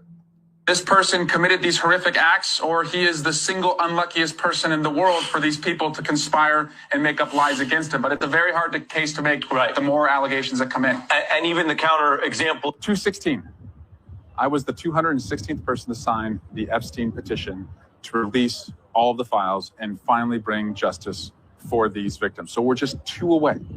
2 more members sign it, and we are on our road to justice. I was proud to do it as a former prosecutor, as somebody who has spent my time in Congress working to stand up for the rights of victims. And now I'm calling on my Republican colleagues. It's not about red. Yeah, so look at this high and mighty POS, right? After he drugged that poor woman. Unbelievable, guys. And there's 3 more. Who knows how many total there are? I would say there's probably a significant amount. This clown town should have his license revoked, right? He should not be able to drive around. And who's going to drive him around once he gets revoked? Probably won't get revoked because California is corrupt. California is corrupt. They allowed this to happen for years and years. To go into our communities in a way that no other law enforcement agency does, masked, and as I said, as a terrorizing bandit that women are afraid of, then the governor should revoke your driver license and really go on offense and restrict your ability to harm people. So there you have it. It looks like Swalwell will himself be having to call Uber from now on, given that his. Yeah, what do you guys think? Is that going to happen? Think California's going to do that? I don't know. I don't think so. All right. California is not the state you want to be, like the Beverly Hillbillies, right? California is a place you ought to be. So they loaded up the truck and they moved to Beverly Hills, that is, swimming pools and movie stars. All right. So no more. No mas. Everybody's leaving California now. Well, not everybody. Some of you are staying there. God help you, right? God help you. And so this is one of the things that we're trying to overcome, this corruption. It is an extremely corrupt state.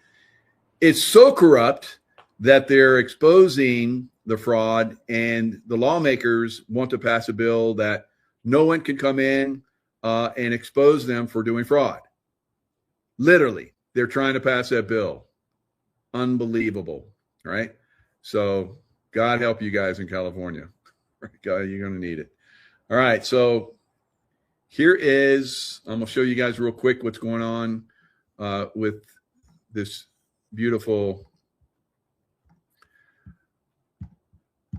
silver price, right? So silver futures are rocking and rolling again. Right now, you see silver is at 79.63. Right, so I think it's gonna push up into 80 very soon, maybe this week, 80, 85. We will see. All right, Bitcoin is dancing higher. All of the Magnificent Seven, except for Apple today, up much higher. Meta is like exploding higher because they're coming out with a new AI type of software or something. And NASDAQ was a big winner today. S&P was a big winner, up 2.2. NASDAQ up 1.8, which again is a lot less than what silver's up today. So because silver trading started again, you can't see it, but it was up well over 5% today, right? So, moving in the right direction. You're going to do well if you're in silver. You probably do well if you're still in crypto and the stock market. I've been saying we're going to see an all-time high. Now, on the other side of this, just like we saw in 2008, 2009 Great Recession, we saw housing prices collapsing. and that's what's happening. Rents, housing prices are collapsing. Some places 50% already, and almost everywhere, everything's coming down. Here in Incline Village, where I'm at, I'm watching prices come down. Not coming down fast enough for me, but they're coming down. It's going to happen. If you're in silver, you're going to make a mint in silver, and you're going to be able to take that mint and buy lots of homes, right, with cash, right? So, or maybe not. Maybe not. Maybe you'll put in some other stuff. I don't know. So it's up to you. All right, Schumann resonance. A couple nights ago, spiked massively. All right, and the next day there were earthquakes, and we felt them here. Right, the house was shaking, and we weren't making a shake. Earthquakes were making a shake. So I called out once I saw the, if you see that flower arrangement that's a little bit old now. So that flower arrangement was going, and I could see the ceiling doing this. And I got up out of my chair and I was like, Tracy, time to get out. And she was like, up. Before I could make it into the living room, she was already up from downstairs, and she was ready to go, and then it stopped.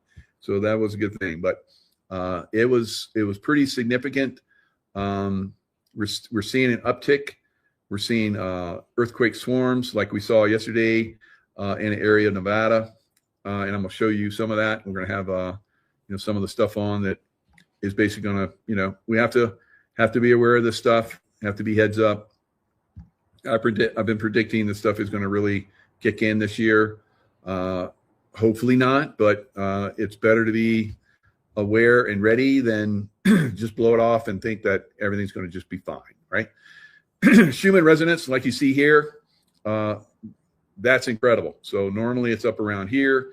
It spiked massively on the 13th or the 12th. I think it was the 12th. Yep, it's the 12th.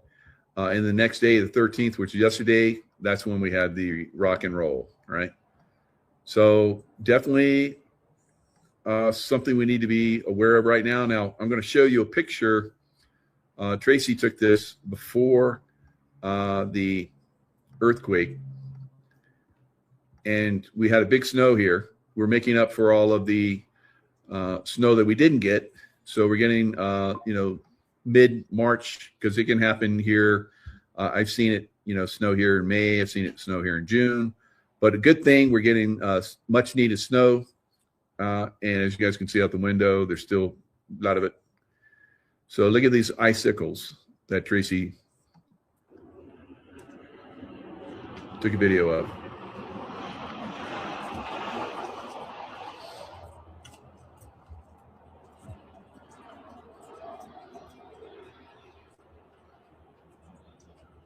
So this is on the second floor. Now, all of those ice, I have a picture of it, but I don't have it loaded. But all of those icicles, when it started shaking, they came rocking down, right? And splashed on the, I took a picture of it, but like I said, it's in my phone. I'm not going to put it up right here. Took too much time, right? We got to keep the show going. Ain't got time for this stuff. So anyway, all that stuff came rocking down, right? All those icicles were on the, the deck. So crazy times. You need to be heads up. Like I said, been saying this for all this year, and whether it happens or not remains to be seen. I saw some other videos that were out where these earthquakes happen, which is not too far away from us. This is like east of Reno, and we're west of Reno, and so I don't know, 70, maybe 70, 100 miles at the most away from us. And when we felt that, and it was like it calmed down, I got right on the USGS. It was listed initially at 5.5, and very rare do they up the intensity. I've been in a lot of earthquakes, just like, I've rocked and rolled in many of them, especially when I lived in San Diego for many years. They, the earthquakes, when they came, I went and saw it. And so I wanted to make sure it wasn't going to start to punch up, right? And they started to slowly go down. There was almost 50 of them. It was quite a swarm. And it was like it was pointing at us. And I think the energy, that's why we got it. And Truckee, which is even further away from us, got it. We're at about 8,000 feet where you see going out of the lake out there. The lake level is around 7. And it was pretty intense. It was a pretty intense shake. One of those shakes that, like I said, I've been in a lot of earthquakes. This was one where it's like, it's time to get out. It's time to get out of the house. All right. And I don't know if I've told you guys, but I saw a vision of this home shaking pretty substantially. Was that it? I don't know, but I hope that was it. But these are going to be times where you need to have a plan. And my plan is to try and get out to the garage and open the garage door before it gets locked from all the shaking and the power going out. And we have lots of stuff up there for survival, water and survival food and all that kind of stuff. So I just pile it in and just get out, right? Or get it away from, because this house is right alongside, it's on a mountainside, right? 3 levels.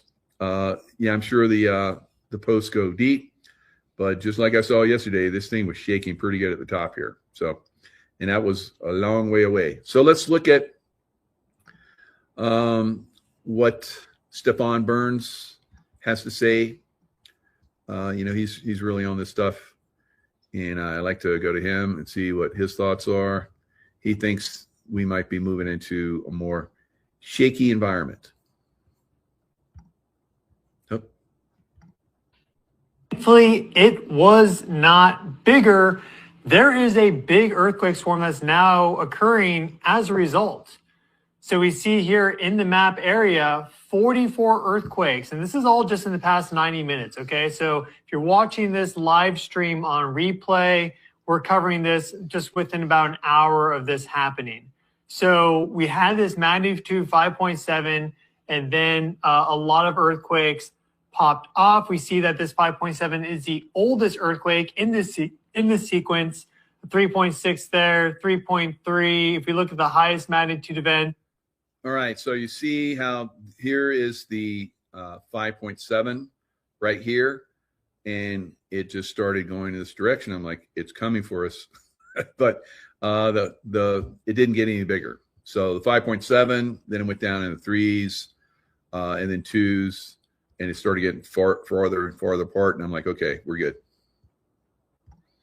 It's the 3.6, 3.4, 3.3 for the aftershocks. These are still coming in. Typically, you get an aftershock 1 magnitude less than the main shock for the strongest. So we could be looking at a mid-magnitude 4 earthquake within the next 2 hours. All right, so you guys see out here, Juan de Fuca, there was another earthquake swarm like a couple days before. So we had this one, and then we had the one in Nevada. Now, what Stefan Burns is saying, if within the next day or so, it would be very concerning if we get a swarm in the Bay, San Francisco Bay, right? So that means we're getting bracketed for something much bigger, probably. And this specifically is a transform plate boundary where you're having an active creation of oceanic crust here. And now it's not like we don't get these sort of earthquake swarms along these transform boundaries, these mid-ocean ridges, etc. But this one right here is the furthest south that earthquake activity has crept along this Juan de Fuca Pacific Plate boundary right in the zone since the 2020s. So this is the first time we've had earthquake activity in here for the 2020s, this specific zone right there. So that's notable. And you at first glance may think that they are unrelated. And they're not unrelated. At the most basic measure, they're connected together in time. And that may be all that it is, okay? It may just be that we're having a temporal clustering of seismicity for the continental United States and North American zone right here, right now, April 12th, April 13th, 2026. That could be it. But there are some geologic connections here. And you'd be surprised that there are connections between the Juan de Fuca plate and Nevada. So we'll talk about that more. I'm not saying these are definitively linked in more ways than just temporally, but we will explore that idea. Is we see global seismic activity level. Let me turn myself off again. You see that we had this global seismic burst here to the live data tab. And this takes you to the Earth Analytics page where I have a variety of data feeds from different sources hosted. And so we see Schumann resonances, we see global seismic activity level. Let me turn myself off again. You see that we had this global seismic burst here back at the end of March, going through the very beginning of April. So it lasted about 2 weeks here. No, not even 2 weeks. It lasted about 10 days. And we very well may be going to into another global seismic burst soon because of space weather factors. So one thing that I look at for earthquake forecasting is, where is the activity right now? Violet light from the sun gets absorbed into the atmosphere of the Earth. So unless you're in space, you cannot see this. There's different ways of viewing the sun, sunspots and such on the surface, but you can specifically only see these angstrom views from space. Now, because we have these cameras in space, we are able to see more finely detailed structures and layers of the sun. Here we're looking at the solar corona. This is the outermost atmosphere of the sun. Many of you have heard me talk about this many times, so welcome back to class. But for those of you that are new, the sun has different layers. There is an outer layer. This is like the atmosphere of the sun, known as the corona. It's millions of degrees Kelvin. Kelvin is very similar to Celsius. So think millions of degrees Celsius, millions of degrees Fahrenheit, basically, right? Very, very hot. It's made up of plasma, the fourth state of matter. You have solids, liquids, gases, plasma. Well, what's that sequence? Solids are, all contained. The molecular structure is frozen, and there's a slight vibration to it, but not that much. Liquids, all of a sudden, these intermolecular or interatomic bonds, they can break, and now the things can move past each other. Think like water. H2O molecules are now moving past each other, only lightly bonded together via hydrogen bonds. That's special to water, some other compounds that have the dipoles to them. You heat that up some more, they can fly off from each other. Now you have gas molecules, and they basically repel each other, and they have less density and more energy. So you get this natural stratification of basically matter based off of its level of energy that it has. So solids are closer down, then you have liquids, then you have gases, and then you have plasma, because plasma takes a gas and ionizes it so much that it actually splits these molecules apart. So now you have particles flying around. So it's very, very energetic. We're looking at the outermost atmosphere of the sun, the corona, all these plasma particles, basically. Where it shows up black is where there is a deficiency in plasma. So there isn't any corona there. These are known as coronal holes. We see time and time again when there are large coronal holes on the Earth-facing side in the center to geo-effective position. So this zone right here, okay, when they are right there, we often see high magnitude earthquakes. There are a few ideas as to why.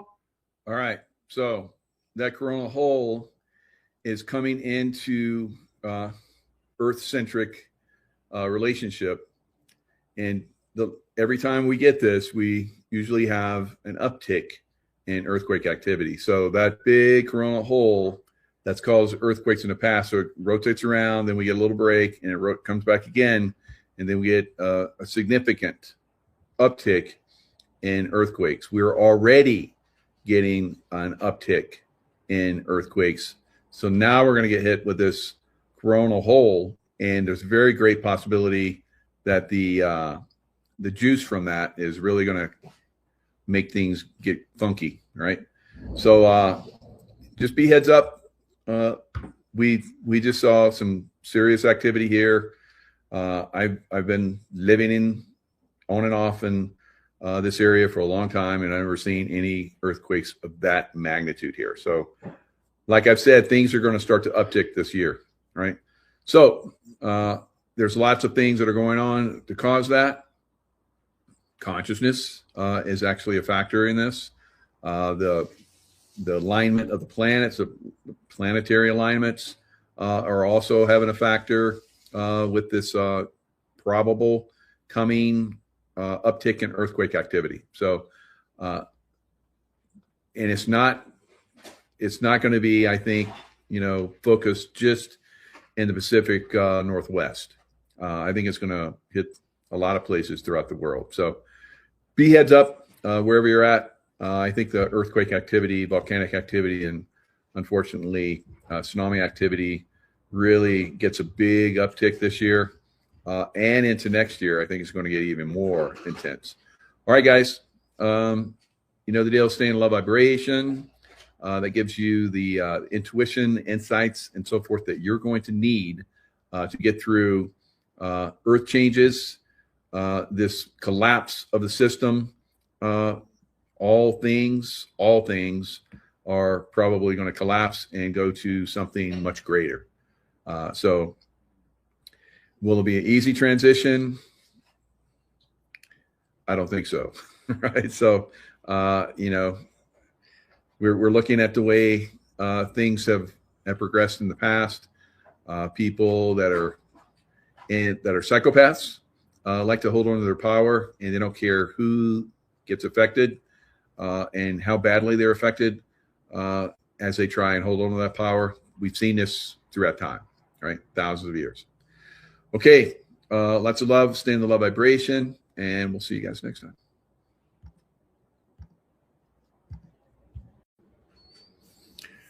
Hello, everyone. It's Michael Jacob with Unleashing Intuition Secrets. So the Iran conflict will heat up, as I predicted, right? So we will see, I believe, at some point, boots on the ground, right? And it's just a matter of timing now. Lots of military transports have been, for the last several days, moving into the Middle East. Probably bombs and missiles and so forth are on those, and very possibly there's lots of military troops that are on those transport planes as well, going to get in position. So I don't think they're going to be like, I don't think it's going to happen Monday or next week. We still have a Marine Expeditionary Force that's moving into the area. It should be there sometime by the end of the week, or maybe early part of next week. I don't know. It's going to be a matter of time. Now, like I said yesterday in my show, who's the only other person in history that has defeated Iran? And so only one in history. That was Alexander the Great. Now, how did he defeat them? He had superior military prowess that was basically much better than the Persians at the time. Although the Persians, had massive armies and so forth. They controlled vast swaths of land. They outnumbered the Greeks on a massive scale. Right now, I think Iran has an army of IDF, not IDF, but IRGC of 1.5 million. And those are just some accounts that I've heard. So I don't think the U.S. has 1 million. I don't know. Maybe we do. But so, it seems to be no odds are against us. But the other thing that, and probably another major factor, the reason why Alexander the Great was successful is because the people of Persia at the time did not like their ruling class. Right? Sound familiar?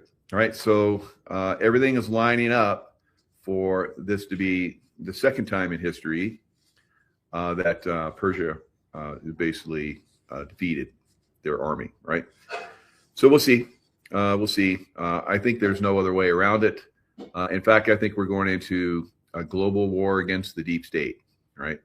And as I learned today, the Pilgrim Society. So the Pilgrim, of course, we had the Pilgrims come to America. They were good, and they did good things. We've talked about them, and they connected with the Indians and had a good old time, Thanksgiving and all that good stuff. But the English wanted to continue to rule America, and have, for the most part, done so to a great extent. Like our military is basically controlled by City of London. Banking system is controlled by the City of London. The media is controlled by City of London. And who is in the Pilgrim Society? Tucker Carlson, and his father was in the Pilgrim Society as well. I'm going to show you a lot of people that are in Pilgrim Society. The Pilgrim Society, basically, which is based in City of London, England, has been controlling a lot of the world for a long time. They control China, they control Iran, they control a lot, guys. All right, so ultimately that has to be taken down. So that's why I say there will be a global war, right? Because that has to be taken down. City of London has to be taken down, and I don't know how it gets taken down. I don't know if Russia takes it down, right? That if we being the United States aligns with Russia, defeats the Chinese, because we're basically butting heads against the Chinese, because the Chinese are trying to get oil through the Middle East, and it's not working out so good for them, because President Trump today said we're basically shutting down the everything. No, if we're not going to have a deal with Iran, then nobody is going through the Strait of Hormuz, right? So who is he targeting? He's targeting probably the only ships that have been able to get through, and that's Chinese flagged ships that have paid, so they say, $1 million. But we know that China has given the Iranians upwards of, I think last I heard was 300 or 450,000 missile systems and drones. It's like, how much does America have? Like 7,000. All right, so it's kind of lopsided there. All right, but again, just like with Alexander the Great, he had a better. They were more advanced thanks to his father, Philip III. They were the most advanced military in the world at the time, and they had all of the Greeks, which is very rare, combined their armies. Of course, Alexander the Great defeated all of them, so they had to join him. And then he went over and defeated everybody. He defeated everybody. So until they poisoned him in Baghdad, right? Which is interesting because it gets to the point where did the Pilgrim stuff come from? It came from Babylon, right? Not far from Baghdad, Iraq. So Babylon, I went to Babylon when I was in that area around 2003, 2004-ish, when I was contract security to protect diplomats and so forth. So I got to travel to Babylon. And of course, not of course, but if you did not know it, Saddam Hussein believed he was the reincarnation of Nebuchadnezzar II, who, after he defeated Cyrus the Great's army on the walls, didn't really defeat them, but they tried to breach the walls, 85 foot thick walls, and they weren't successful. So they were partying, and this scroll started right on the wall, the writings on the wall. So he called on Daniel, the prophet, Israel, the Jewish prophet, to come in and decipher it, because none of his guys could do it. So basically, paraphrasing, Daniel said, "You will be destroyed." And they all laughed about that and thought that was really funny. But while that was happening, Cyrus the Great had diverted the Euphrates River so that he could go under the wall, because the Euphrates River, they had like this gate that went deep down into the Euphrates River, so no one could go past those 85-foot or 85 thick walls and the big iron gates that were in the Euphrates. So Cyrus the Great basically diverted the flow of the Euphrates, went under the gated wall, and defeated Babylon, and of course gave the Jews back and helped them fund the second temple, right? The Solomon's temple. So it had been destroyed by the Babylonians, and the Jews were enslaved. Now this moves into the next phase, where the Silk Road basically was run by, because Nebuchadnezzar had he basically made people pay for money, right? So and that was against the laws of Judaism, and you couldn't, charge for it was usury, so you couldn't charge for money. But Nebuchadnezzar did, and they did it for like 70 years. And then along the Silk Road, they had lots of people that were, making sure they got their fair share. Taxation, the bankers made sure the bankers got money, and then there was a usury fee for borrowing money, which basically enslaved people, right? And it was never supposed to be that way. That was all the way back to Moses' time and so forth in the Bible. It was like a no-no, right? It was like demonic, Luciferian to, charge usury fees. Of course, that's what the banksters have done here in the United States. And we see how they went to England, right? From France to England, and that, City of London started doing the usury fee, and that's what we have now. Federal Reserve, part of the Pilgrim Society, and of course, all the banksters that are part of the Federal Reserve, probably all probably Pilgrim Society guys. So we'll talk about some of this, and like the blue shirt, FO, you Pilgrim Society people, right? So that's where we are. So Pilgrim Society is basically deep state. That is the deep state. And we're going to talk a little bit more detail about that. But that's basically give you an idea where this conversation is going. And at the end, I'll talk about Peter Ticklin, new Attorney General. Peter Ticklin, like I talked about yesterday, went to high school with Trump and went into that military academy and was like his sergeant of arms. And Trump was like the company commander. And so they worked together for a long time. So I'll talk about how Peter Ticklin plans to basically take down the deep state as Attorney General. So, and he's got everything outlined. So we'll talk about that. It's absolutely phenomenal.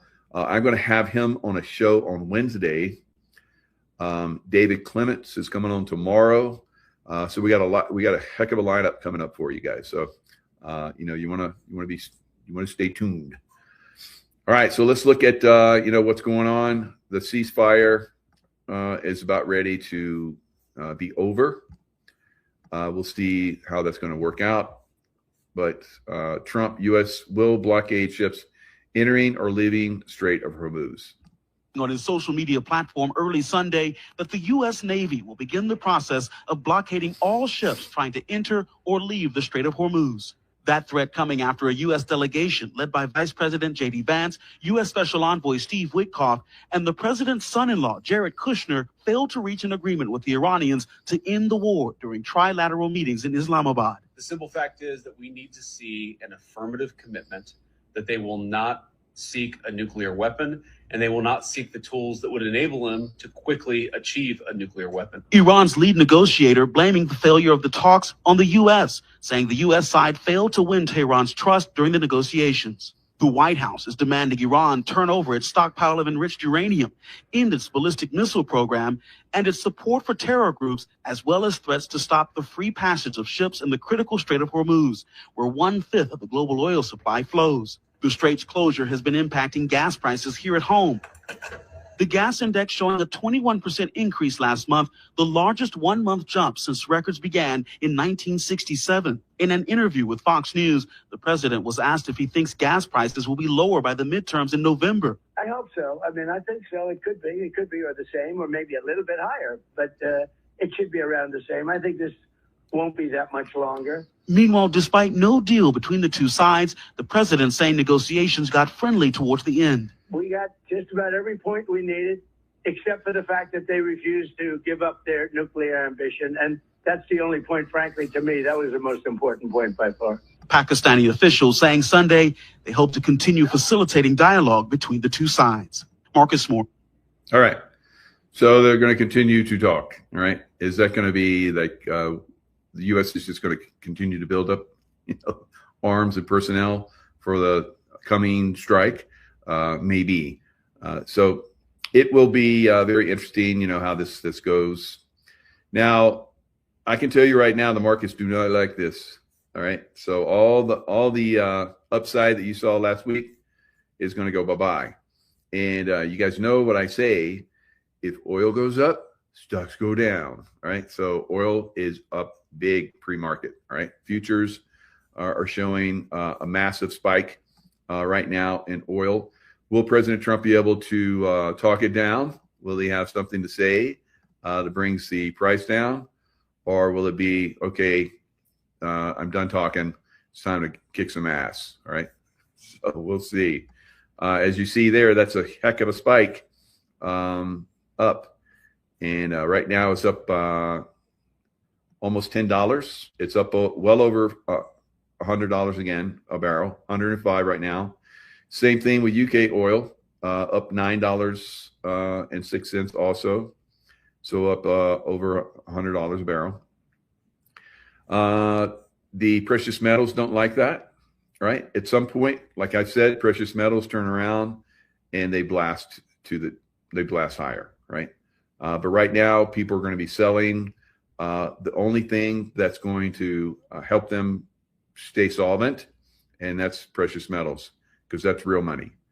And you're seeing also the dollar index is spiking a little bit there. That puts pressure on precious metals as well. Crypto does not like this either. It's down significantly. So we'll see what's going to happen. The market futures are down bigly, right? And let's look at that. So right now they've been just like plunging. I looked at them a little bit earlier, and they're down a little bit, quite a bit more than when I looked earlier. All right. So right now, futures for the market are down, as you see here. Over 1%, 1.11% for the Dow, and NASDAQ down 1.33, and S&P's down 1.15. All right, silver and gold down, crude oil up massively, right? And crypto, like I said, not liking it at all, right? So it's down. XRP is getting hammered. Everything's getting hammered crypto-wise, right? So we'll see, probably, unless President Trump comes out and does the smooth talker that he is, turns things around, we're going to see a plunge, a massive plunge in the stock market tomorrow. All right, so what is this going to lead to? Regardless of whether they turn the spigots back on tomorrow, the energy crunch is worse, like that one guy said. It's worse than it's ever been. Worse than it's ever been, going all the way back to the 1960s. So those of you that lived through or read about the 70s, I lived through it, where oil prices skyrocketed and stayed up for a long time. We had stagflation, stock market went down, stayed down for years. And during that time frame, it was like hardly any jobs were available for a young man like myself, 18-year-old. I was like, well, I always dreamed about going to the military and being a Navy SEAL. So here we go. So probably a good thing, because it turned out pretty good for me. Right. So what's going to happen to Europe? In America, not so much, because we produce more than we need as far as oil now. Even though Biden tried to destroy our oil industry, it didn't work out. Right. So Trump came back and it drill, baby, drill. And I think at some point we'll get together with those guys up in Canada that have all those oil reserves that Ottawa seems to be stealing from them and not giving it back to the people that, they're the ones that have it. It's their province. So I think there's going to be something worked out with them. We'll see how that works out. So Edmonton, Alberta. So looks like you guys are going to be in the groove again, but we'll see. It's tough out there right now as far as like the deep state. They're putting a lot of pressure on. So there's going to be some problems. It's snowing over there. Yes, your astute observation skills, right? So we got several feet, as you guys can see behind me. It is still snowing. So yes, still snowing in almost mid-spring. So we needed it, so it's good. Looks like build a snowman time. Yeah, so I played in the snow a lot. I'm just going to let it sit there and build up. It's not going to be that much. It'll melt in a few days. No biggie. All right. So what else? We have Monkey Works. So Monkey Works, as you guys, if you've watched him at all, if you're not, then he gives really good insights as far as, what's going on in the world. But first, I'm getting ahead of myself. Let's listen to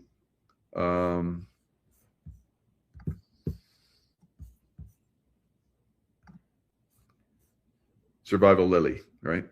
Survival Lily. All right, Survival Lily brings up some good stuff. She lets us know what's going on in Europe. She cuts through the BS, and this is what's going on. Again from Europe, and it doesn't look that great actually. Beyond what we can imagine, Europe's coming energy crunch. With the war in Iran threatening to choke off energy flows for the foreseeable future, Europe is facing a supply shock that promises to cripple manufacturing, ground airlines, hike up the price of food, spike borrowing costs, and send inflation spiraling back to crisis levels. If the war drags on, it will place a burden on the European economies, says Christine Lagarde, the president of the European Central Bank, and warned in a recent interview that long-term effects are probably beyond what we can imagine at the moment. With almost all global suppliers at maximum capacity, European leaders are beginning to realize that the LNG supplies that they were counting on are not coming here as expected. It's not like we have a buffer. It's not like we have some security here. Europe will start to feel the pain this coming month, or possibly even in a few weeks. While energy prices, oil and gas could still stay high in Europe even if the war in Iran ends, Europe may not yet breathe a sigh of relief due to long-lasting impact on energy supplies on which the bloc heavily relies. Even if peace is made tomorrow, still we will not go back to normal in the foreseeable future. Rising gas prices impact British and European energy bills via both the direct cost of gas and the increased cost to generate electricity through gas-fired power plants. Yeah, a lot of people don't know that actually about 30% of electricity in Germany, I believe, or in Austria, is coming from gas-fired power plants. So if the natural gas price is going up, the electricity price is going up as well. Europe begins energy rationing as the crisis moves into daily life. The European Union has begun urging citizens to work from home, drive less, reduce to work from home. We're moving into the energy lockdowns, guys. It's coming. Speed limits and cut overall energy consumption as part of an emergency response to the shock created in the Iran war. The language coming out of officials make it clear that this is not just temporary.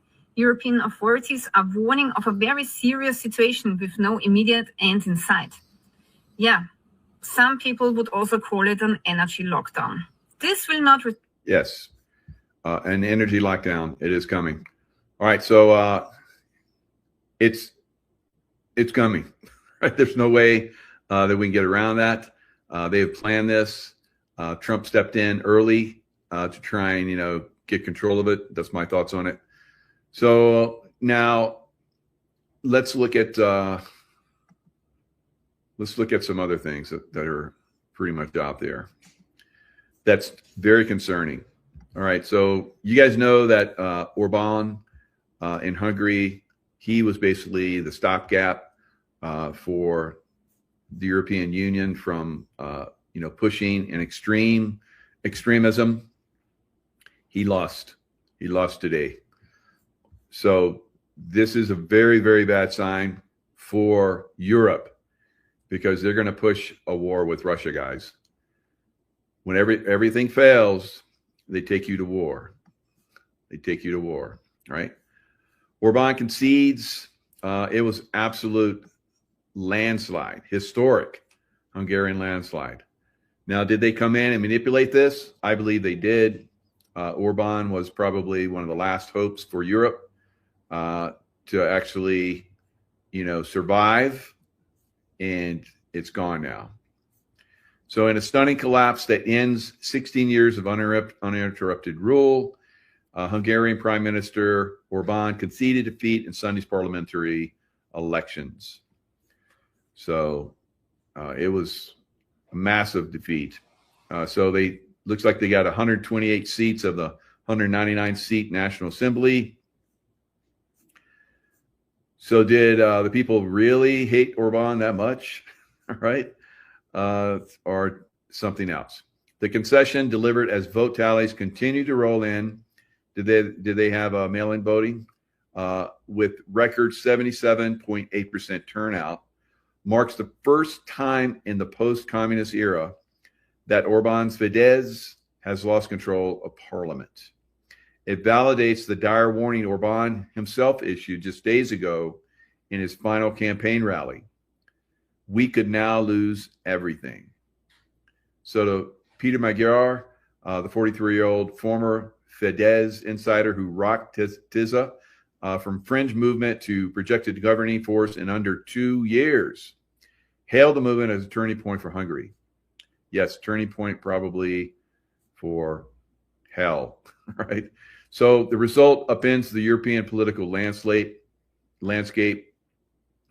Brussels truce, frozen European Union funds. So they're trying to put pressure on Orban. He wasn't having it.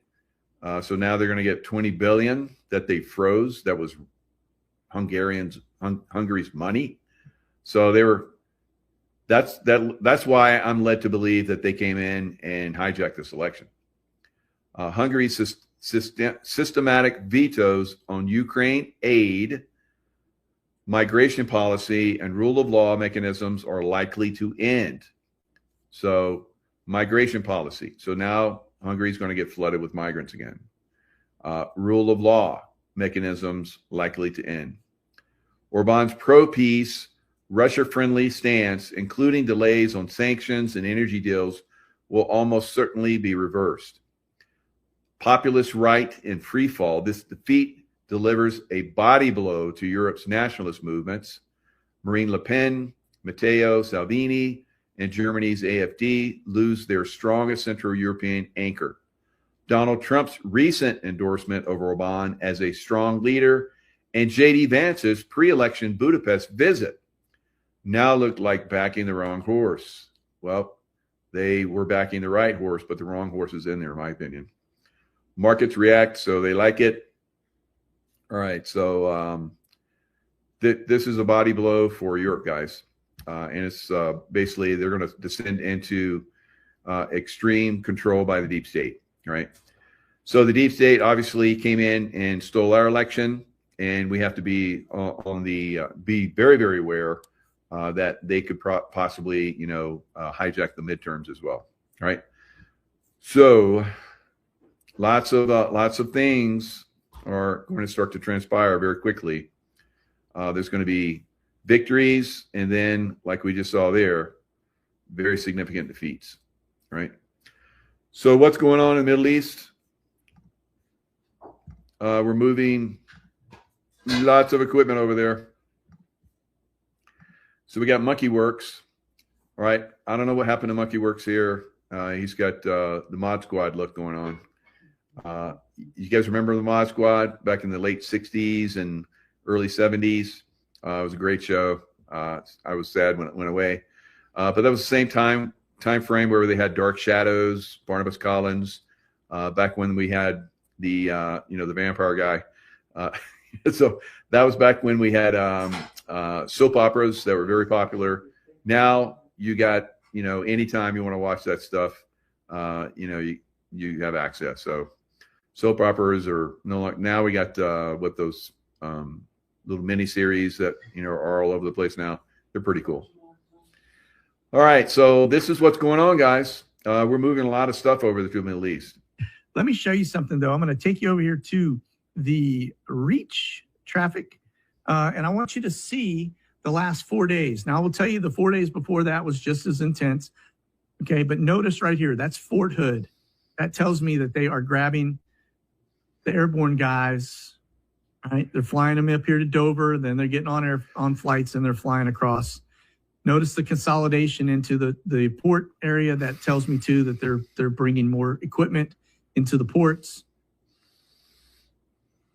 And then you'll see just a huge spaghetti chain going right into Ramstein and then down into the Middle East. And of course, it doesn't show you, I'm not showing you where they're going in the Middle East. I'm just pointing out the fact that they're headed to the Middle East. Now, this one I thought was interesting. So, but I got to move this around, and I do apologize for that, folks. But this right here, these are your Camber flights, U.S. Transportation Command. The interesting thing, the last time we checked in, there was a bunch going into the Middle East. Now I see them all headed into Europe, but you'll notice that they're all kind of consolidating out of the United States. A lot of stuff coming out of Biggs, which is, that's going to be your RDs, missile defense guys. There's stuff coming out of Fort Hood, and then you see them a fair amount going across the drink. So what that tells me, just based on that, is we are backfilling into slots in Europe. Let me show you something, though. I'm going to take you over here. So backfilling slots into Europe so that those guys can go down into the Middle East, right? So you have, from Fort Hood, you have, the paratroopers are basically heading over on a massive level, it looks like. Massive numbers of flights have been going over for the last 4 days, right? So this is a buildup. And I've been calling this for a while because I've worked in the Middle East for decades, and I know these savages, like I call them, right? Now, the good thing, like I said, most of Iran is very good people like you and I, all right? Whether they're Muslim, Christian, it doesn't matter, but the sect does matter. So I've told you the Shiite are the ones that they're violent, and they lie, and they steal, and they kill. So they're perfect deep state puppets, right? So these are the ones we have to look after and look out for. They're the ones that are, causing the problems. Once their funding is slashed, stopped, and the ones that are in charge there in Iran, which they will go bye-bye, all right? The people just need a little bit of help. I think what's going to happen is the paratroopers probably will come into different provinces. I think there's like 27, maybe a lot more. But the ones that are pro, taking down their leadership, kind of like with Alexander the Great, this was what happened with him. He came in and once he defeated the armies, it was victory, right?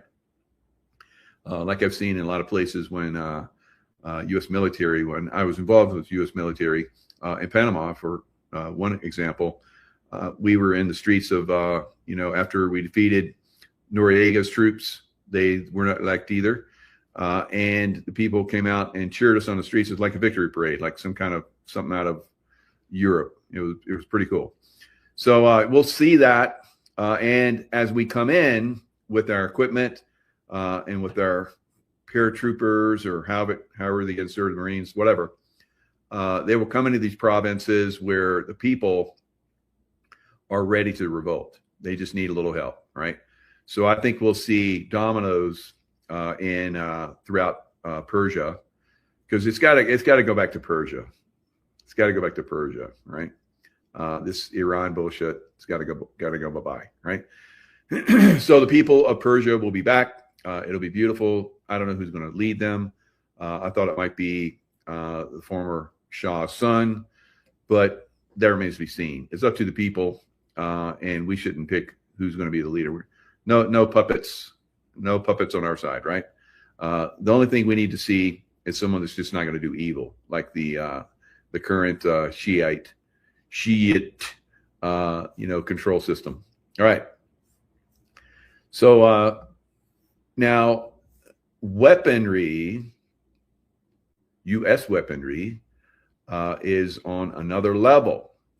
Now, you guys that may have watched my last two shows where I was like kind of hinting, and then I was a little bit more forceful yesterday. You need to wake the hell up and realize that President Trump is bringing back the good side of, the space race and space, going back to the moon. And eventually he even says we're going to Mars. President Trump said that, right? So I think we need President Trump for another 4 years. What do you guys think, right? Now there's a movement of people that are ready to throw down a lot of money and make sure that laws or craziness gets changed and allows him to do another 4 years. He's probably going to need another 4 years to defeat the deep state finally. So that's what I'm starting to think is going to happen. All right, so we'll see. We'll see if he wants to do that. I mean, he's getting up in age. He's 79, and Peter Ticklin, who's I hope after you listen to what I'm going to talk about as far as his points of why he wants to be Attorney General, his old buddy from high school and the military academy. I think that he would have a major impact. But again, you need time to go in and change all this stuff. Now, when we have Professor Clements on tomorrow, he will talk about how we move towards military tribunals, right?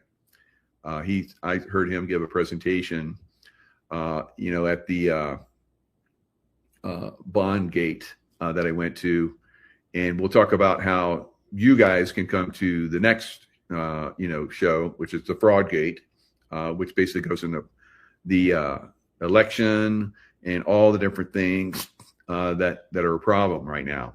Our taxes and everything is fraud beyond belief, right? Property taxes, everything, complete fraud, needs to be replaced, needs to be taken away, right? So I think we're moving in that direction. All right, so weaponry. So weaponry is decided for the most part by the Pilgrim Society, the deep state, right? And our City of London. Now, you've heard Juan O'Savin come on and say it's all about the City of London. We're in the Second Revolutionary War. Kind of never ended, guys, right? War of 1812, and they're constantly coming in and infiltrating. One of those was Rothschild's central banking, Federal Reserve. And then we had, we had Civil War, all these different things. This is all part of Pilgrim Society. And it's like poke in our eye because, the Pilgrims were great, but they made the Pilgrim Society, which is absolute opposite, right? So just keep that in mind as I talk about the Pilgrim Society, right? So what is the Pilgrim Society saying about, our weaponry? Now, I talked about yesterday also in the, space and how we're going back to where space is positive this time. And I see a lot of people seeing all kinds of negative stuff. There's always negative, guys. There's always going to be negative. And until we clean it up, right? Until we clean it up. F around and find out, right? So until we clean it up, there's going to be negative. But when we clean it up, there will be no more. All right. So dimensionally, 5D, we're moving that direction. Golden age, no more wars. All right. But we have to focus on the right things. So they've come in and they've compromised us on a lot of different levels. So the Apollo missions were real. Yes, there were some anomalies and some manipulations are in there. There's manipulations everywhere, right? But for the most part, that was real. The manipulations where they hid, that the moon is hollow and there's beings that are inside the moon. Some, military secret space program guys, right? I remember training there in a secret space program. And on the outside is a created casing, right? And this casing can be organically created. Like it looks like, rock, thick rock and so forth. But that can be created. And we're going to see some of this right now. This is, I believe, some of the back engineered stuff that I was talking about Bob Lazar yesterday. Bob Lazar, S4 is, the Groom Lake, Area 51. He was part of, for 6 months, he worked on a program where he saw they were back engineering what looked like alien aircraft, right? And it's not unidentified. They know what it is. We should start calling it not UFOs, but IFOs, identified flying objects. We know if they're ours or if they're not, right? It's all BS. It's all part of the conditioning of everyone's mind that we don't know what they are, bullshit, right? And this is part of what when truth comes in, then we can collapse their system of control and manipulation. All right, so let's look at this. We're going to look at, how they plan technologies, where the technologies are at. We are extremely advanced, guys. Up with ceramics, or it comes up with interesting alloys, which of course is a French word for friends, where two different metals can join together and share properties. That has always been at the cutting edge. You needed to keep these really secret alloys very secret, and for your defense contractors, because you could go higher and faster and hotter. That's interesting too, because it's a nickel super alloy. We mentioned Tritonol was actually nickel and titanium. Right. And this just happens to be another nickel super alloy. And actually, it freed the U.S. from having to purchase Russian rocket engines, because now it could go inside of the engines. And like Simon mentioned. Now, they're talking about 9 unidentified flying object scientists, right? Disappear from secret reverse engineering programs. So this is the deep state activity that's going on. We have good people out there doing good work and working for the good side, and the deep state's coming in and hijacking stuff still. Matters. Like the hotter you can take, the faster your jet engines can go, the faster your rockets can go. Rockets. Yeah. So material science is huge, in warfare. Look, the F-22, the F-35, just the material that it's made out of, the B-2 the stealth material is super secret. You know, you're not allowed to go up to any of these aircraft. So if you see that movie or you see some of the stuff that Bob Lazar, I highly recommend S4, the Bob Lazar story, right? You got to watch it. So you understand. So it's on Amazon. Buy it. All right. So you're going to want to watch it over and over again. So in there, you're going to see this spacecraft that has composites that are phenomenal. And now I've been seeing on some like the B-2 and some of these other stealth aircraft, I'm seeing those composites, right? So they back engineered them. It took them a while, but they back engineered them, I believe, and they're being very, very secret with it. It's not just the shape of them. It's also the materials are very important. And just think of all the things we make. I mentioned computers, the silicone is extremely important. Lasers, how do you actually make lasers? If you just look at our targeting pods, you know, the glass on the targeting pod is actually a see-through aluminum, essentially. You know, that's a crystal. Right. They actually grow that as a crystal. They grow that as a crystal, right? So some of these objects in space were grown, right? Like the shell of the moon that's protecting what's inside, right? Because you see the moon is pockmarked with craters from, you know, being hammered, but everybody inside safe, right? You know, 3i Atlas, another one that I believe is grown, you know, from crystals and so forth. And then they take those craft and they grow the crystal stuff around a craft and then they fly it. And, you know, the turbine blades on the F-22, the reason it's able to go so fast and so high is they actually grow the turbine blades as a crystal. Right. And it's able to just take incredible heat. So that's how they're able to produce just better aircraft. We can fly faster, fly higher. We can shoot better lasers. We can see in the dark. We can be stealth. You know, the U.S. does have a huge advantage in technology. And this is all due to our knowledge of reality, right? Now, when I was in the military as a young Navy SEAL, we were still using all the technologies from World War II and the Vietnam War. Very outdated. And then in the early 80s, then everything started to change rapidly. So this is where all of the back-end engineered stuff started to come to us from these UFO, IFO, all right, you know, different projects. And, you know, there were little whispers of that. But as, you know, time goes on, we're starting to see, all of us are starting to see, this is a reality, right?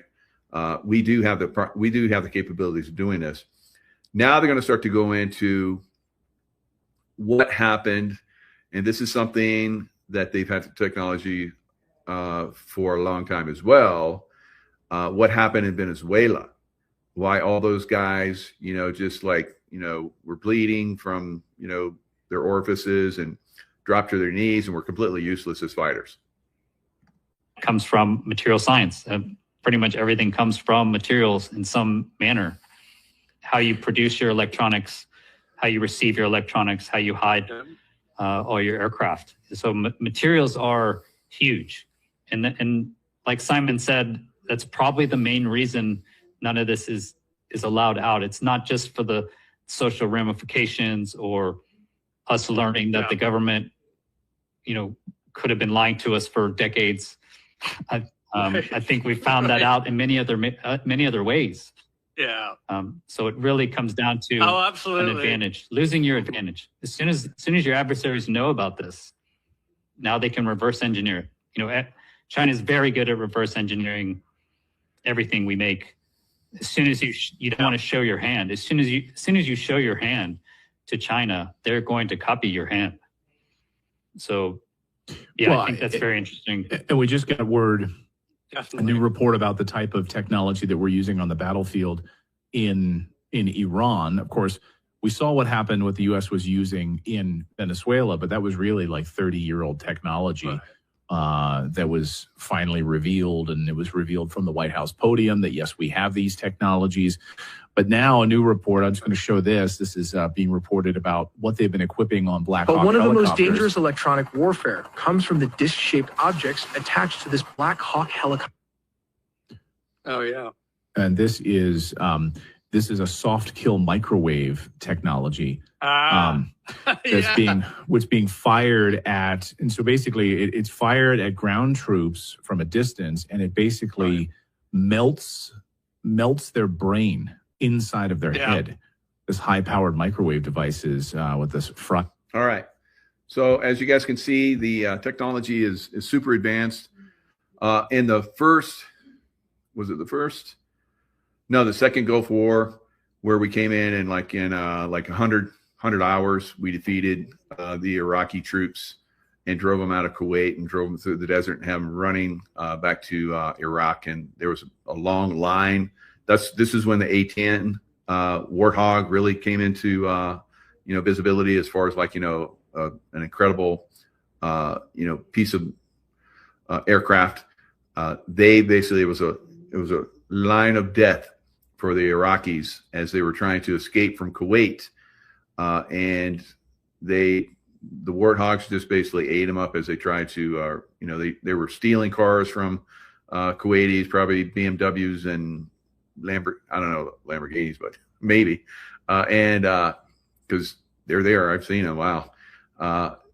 So they Mercedes, whatever they had, they were just stealing the cars and just getting the heck out.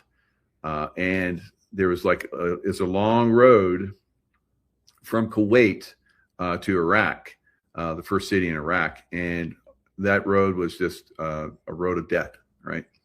So now inside of our form, that's a glutathione. That's a LifeWave glutathione, activates my glutathione, right? So it's good for your health. Good, keeps you healthy, right? So they had technology, and it wasn't revealed for a long time, but they had technology. All of the Iraqi troops that were in foxholes and so forth, that they were thinking they were going to have a real hard time, getting them out of those foxholes. They used sound frequencies on those Iraqi troops, and drove them crazy, drove them out of the foxholes, had them surrendering like crazy. So, once you reveal these technologies, like they were saying, then the enemy is going to back engineer it. And so that's one of the reasons why, they've kept the space program and some of these technologies to themselves. In fact, in that movie with Bob Lazar, he said when he first came in, there were some Russians that were there, and they were, working together on some of the technologies, and then they discovered something very valuable, and they sent the Russians out. It's like, time for you guys to go. All right. And they'd obviously discovered something that was going to give us an edge. So they sent them packing. Of course, the Russians have edges because they have, back engineered some, UFO type technologies too. Probably some positive, groups are working with them.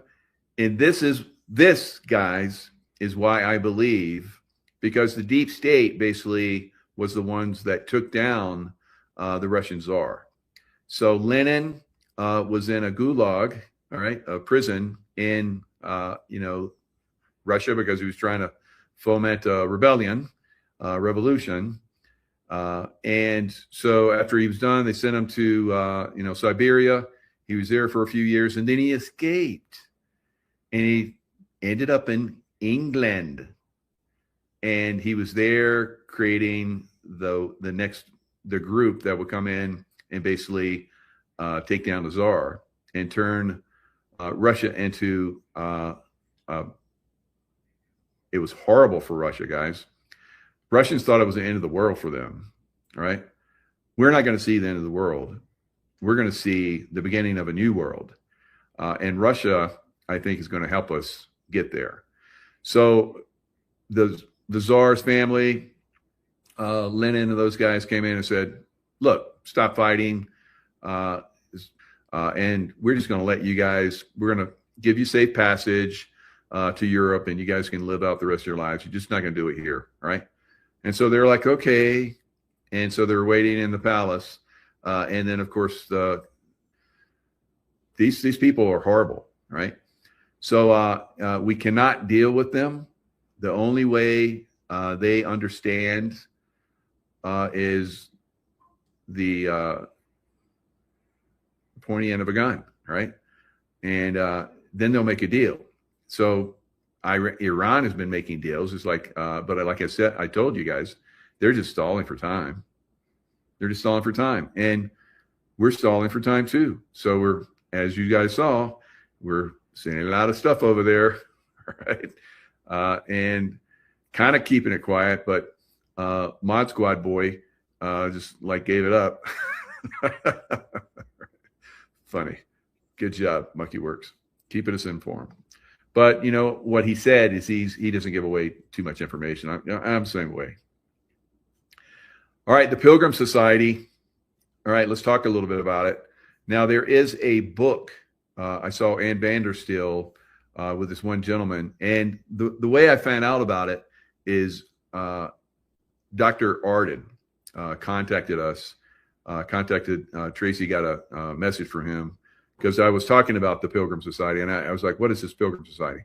I asked, and he heard me ask about that. So he's like, watch this. So thank you, Dr. Arden. So this is Michael T. McKibben. So this woman right here, Lillian Scott Troy, she unmasked the British Pilgrims Society plan to annex America. This is unbelievable, right? Unfriggin' believable. So let me share the screen so you can see this book. But hopefully I can have this gentleman on and we can discuss because it's quite substantial.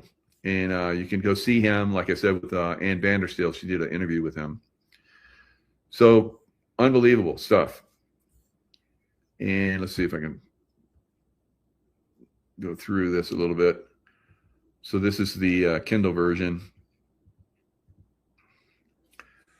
All right, unmasking a sinister plot to steal America's soul.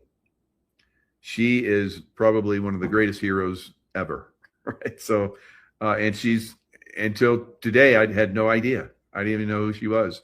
But I can tell you, this puts together so many pieces of the puzzle, guys. So many pieces of the puzzle. And I'm a historian, dude, right? I love history. I've studied history my whole life. I go deep down the rabbit holes in this stuff, and it's substantial. Now, Lillian's, so this is back in 1912, published expose of their 24-step strategy, later cemented in the congressional record in 1940 by Congressman Dr. Jacob Thorkelson, Montana, unveiled a ruthless plot to erode American independence through media censorship, financial leverage, political alliances, and social engineering. This was back in 1912. They had this 24-step plan, and she revealed it. Sounds familiar, doesn't it? She dubbed the Benedict Arnold Society, including Andrew Carnegie, J.P. Morgan, Paul Warburg, Elihu Root, and John D. Rockefeller, as Pilgrims Society traitors to America, like Benedict Arnold was during the Revolution. All right, so this is, I've read through some of this. I've gone down so many rabbit holes with this information, guys. It's absolutely stunning.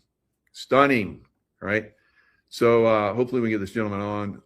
So I'd like to ask him lots of questions because I love history. And he is, wow, he blows it up. He's like, everything Ann asked him, he's like, took it down a huge rabbit hole. I'm like, holy smokes. So I'd stop it. I'd listen to it for a couple minutes. And then I'd do like an hour of research. I was like, what? Unbelievable. So it's really incredible. So from her interview of him, she wrote what they went into.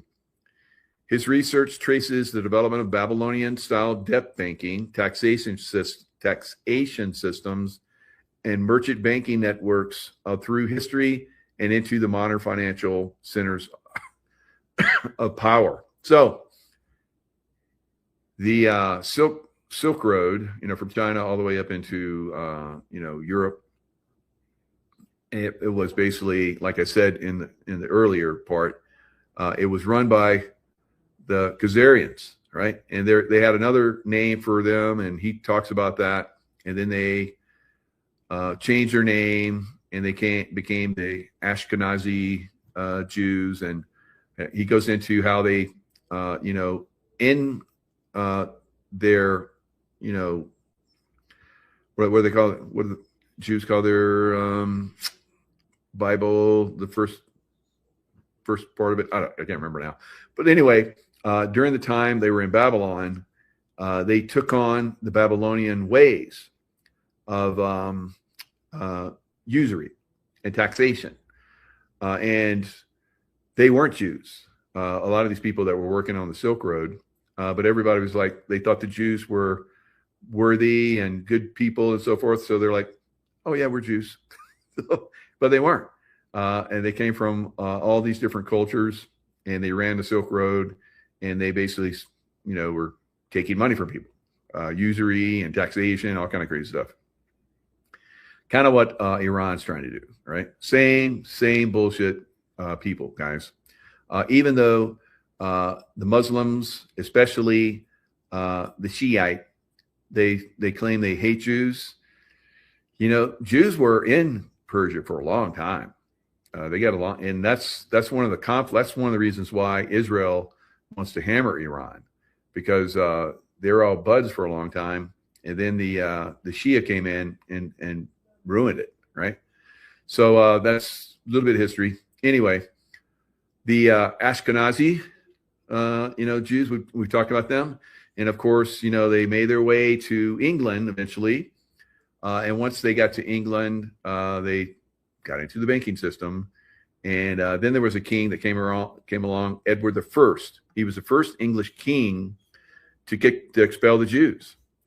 King Edward I and the expulsion of the Jews, and because they were doing the usury stuff. And he basically kicked them out, said, take what you got on you and get out. We're going to seize everything else. Right? So they were gone for a long time, for a very long time. So he kicked him out in November 1st, 1290. And then it basically, when Oliver Cromwell came back, City of London, he brought the Jews back. Yes, in 1656. So then the Jews came back into the City of London, and now we have this problem throughout the world, guys, right? Now, why did, there's all kinds of stories of why King Edward I kicked the Jews out. They talk about how they were like, all kind of crazy stuff. Sounds really weird, right? Unless you guys know about, the stuff that these guys do at that level. All right. So now, of course, they're not the regular Jews. So this is where it gets all convoluted. And you have regular Jews, just like you have regular Christians. And then you have the Ashkenazi, who used to be, the Khazarians, and they changed their name, right? So it's like so convoluted that everybody just gets so confused. They're just like, I don't care, So that's where they're at. That's how they've been able to get in and infiltrate and do the crazy stuff they do, right? All right, so now I think that President Trump is acting like he's working with them, right? Because he's got to at this point, and he's using them to basically destroy the deep state, which is, the Shia, right? So I don't know. We'll see. All right, so so in this book, they talk about the origins of global merchant banking, like I'm telling you, all the way back to Babylonian times. and then the financial power of the City of London, and financial power of the City of London is controlling the world pretty much. The Pilgrim Society and transatlantic elite networks, the Balfour Declaration, and British Zionism. Now we have Christian Zionism here in America, where Christian groups are really gaga over the Jews. And so it's Christian Zionism is another problem. So they talk about all these things, how banking, intelligence, right? CIA, MI6, and of course, Mossad are all part of the Pilgrim Society.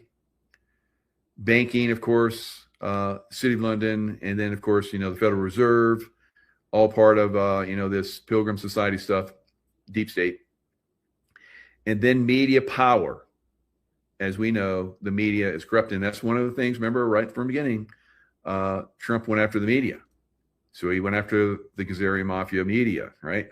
So, the Pilgrim Society, we'll have to call it that, because that's kind of confusing when you go into the Khazarian Jews, because then they can use that against you. And I've seen, Scott McKay got ate up because he talked about Khazarian Jews one time, and went all the way up to the top of the Pilgrim Society media, all right? And he was supposed to speak at an event at Donald Trump's, what was it, in Florida? There was a place he's got there. I can't remember the name of it, but I went there. He's like, Mike, you got to come to one of these events. I was like, nah. He's like, that'll be good. And you're going to be speaking there? Yeah, I'm speaking there. So I'm like, okay, I'll come because you're there. And so I went there, and Donald Trump's son, Don Jr., basically asked, because Scott was blowing up on the internet because he was talking about Khazarian Jews. He said, could you, not come because everybody's in an uproar about that. So, like, wow. So then I was committed, and I was like, shit. So I went there, and I just got to see how those people are in that group. But anyway, why the financial system still revolves around debt, war, and control. All right. So it was a very interesting interview. And like I said, he was talking about several different things.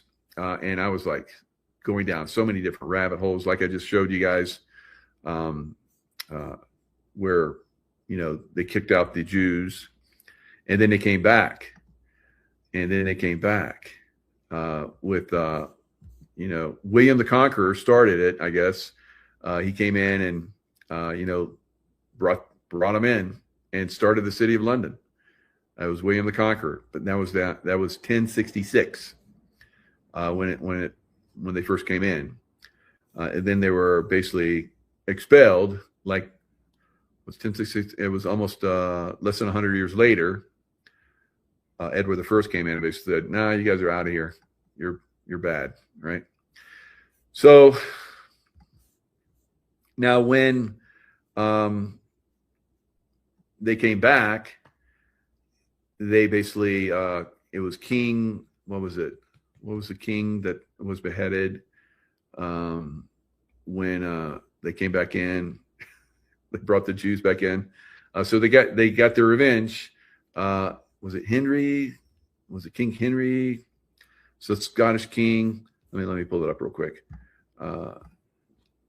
Last king beheaded in England.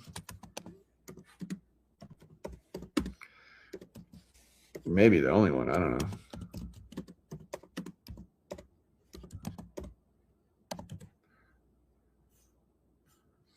Charles I. All right. So Charles I executed on January 30th, 1649. So, and the people are like, when, they had a civil war, and they're like, these guys that replaced our kings, they're a lot worse. So, there was kind of like a fight. The Scottish came in because Charles I, and then his son, Charles II, came in and just kicked some ass with the Scottish army, and they regained control. And then they got it hijacked again, and like, so the British monarchy is not so good. All right, we know that. All right, so the Pilgrim Society. Let's look at the Pilgrims. All right, so there was an article that I pulled up. So like I said, I did some research. There's probably some better ones, but I'm just going to display this one. So for whatever reason, it doesn't give me the whole thing. It says, meet British Pilgrims Society president, and then they talk about different people that are part of it. And boom, breaking news, proof. Tucker Carlson is a British Pilgrim Society member with his father since at least 2004. So now we know why he and all these other people that were posing as MAGA, are attacking Trump. So the newly discovered also has, along with it, so Henry Kissinger, yeah, that makes sense, right? Caspar Weinberger, okay. Henry Luce III, Paul Volcker, Malcolm Forbes, Walter Cronkite, Alexander Haig, Arthur Schlesinger, George Shultz. So, wow. So here we go. Richard Carlson, Voice of America, CIA, and Tucker Carlson. So they're on the list. All right. They found a secret list. All right. So it all ties together. It all makes sense. The deep state Pilgrim Society and how they have influenced the media, the banking system, and the intelligence agencies. Right? It was all part of their gig, all part of what they planned. And another thing they planned way back, and before 1921, when it was revealed, back in the 1800s, late 1800s, they had all these things outlined, what they were going to do to regain control of America. And one of them was bioweapons. Ooh. And where did the bioweapons come from? China. And so who controls China? That's the City of London. All right. City of London controls China, guys. All right. Remember how they had for like 99-year lease.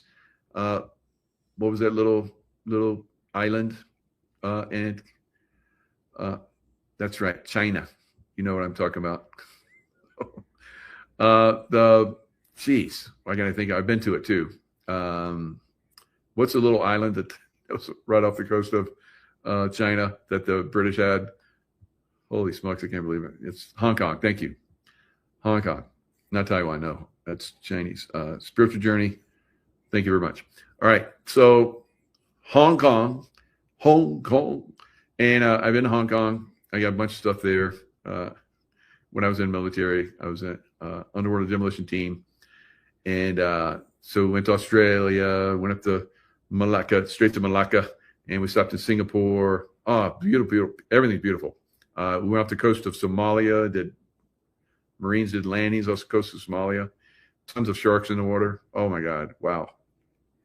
And so fortunately, they're like, we're cool with you. You swim pretty good. We like you. Right? So all of us SEALs in the water. We flew in a helicopter after 2 days where we're like in the water almost all, in the night, 2 nights in the water. And then during the day, we're in the water. And then we get in a helicopter and we fly back to the ship, and the water is like filled with huge sharks. I'm like, oh my God.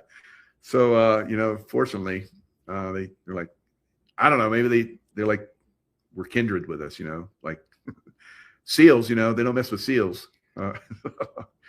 Crazy times. All right. So now and did all that and went to Hong Kong. Hong Kong was beautiful. It's like at the time, it was like a shopping mecca. All right. It was amazing. You could shop, you could get anything there for cheap. It was amazing. And then, stupid England, of course, that's a British society group, basically gave it back. And they probably had that all along.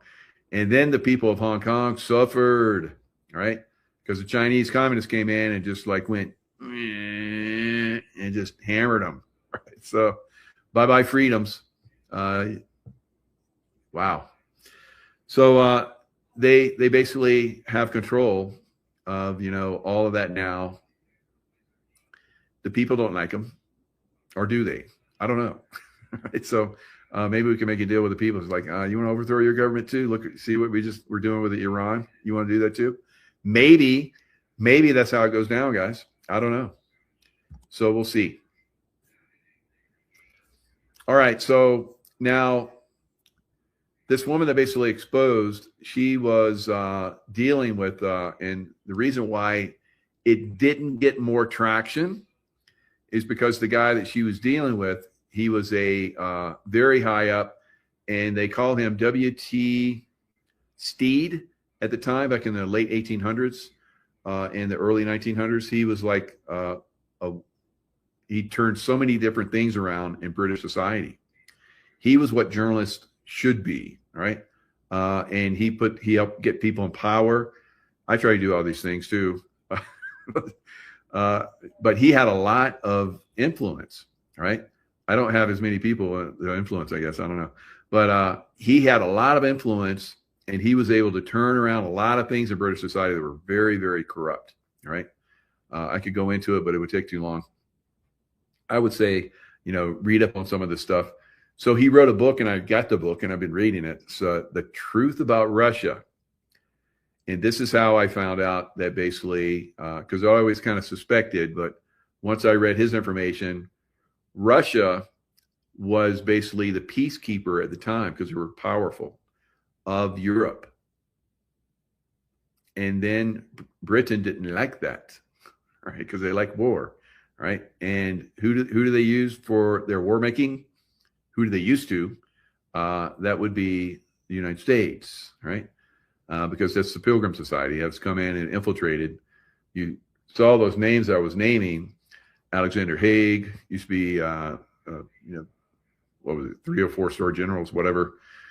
And so there's lots of, you know, and of course, you know, Pete Hegseth has been firing, you know, generals left and right all over the place. So the deep state, you know, getting rid of the deep state. And once you get rid of them, unless they go to prison, they're going to get out and they're going to do some bullshit, right? So, you know, and I've been seeing some of these guys. I was like, God, I work with that guy, and I thought he was cool. So, admirals and stuff. And I was like, it's a deep state bastardo. I said, wow. So, you know, they're being exposed, they're being taken down, but it's a process. And we haven't started the military tribunals. And like I said, we'll get some insights on how that progresses when we have Professor David Clements come on tomorrow, right? Hopefully go into that. I think he will. He's an amazing guy. He's one of the most amazing guys I've ever listened to. So I'm so happy that he says he's going to come on. So and it'll be a real treat for all of you guys. You're going to love him if you haven't seen him yet. So incredible stuff that's being revealed, right? There's so much more to come, and I'm looking forward to, you know, helping bring this forward. So W.T. Steed. So he was coming over to basically, you know, expose the Pilgrim Society with this woman. And what do you think happened? The Titanic sank with him on board. Yeah. And it also sank with all the people that were going to resist the Federal Reserve coming in, right? Which is the Pilgrim Society's, you know, main thing through the Rothschilds and so forth. So crazy stuff. Like I said, they'll take one guy. They crash airplanes, crash trains, just to get one guy, right? But of course, there were several guys they got. So, all right. So Fraud Fighter Summit, it's coming up. Let's make sure the screen. I've had this in my description box for a while. You can find it there. It's 15 through 17 June at the Ahern Hotel in Las Vegas. Bond fraud, government waste and corruption, election fraud, which allows all the other frauds, healthcare scams, and more. As the Trump administration delivers real accountability, we may have, well, there will be some amazing speakers, but we may have Vice President Vance there, or he may come in on Zoom, or he may, make a statement that will play. So we're trying to get, all of us are trying to get President Vance involved in this as well, because it's obviously monumental.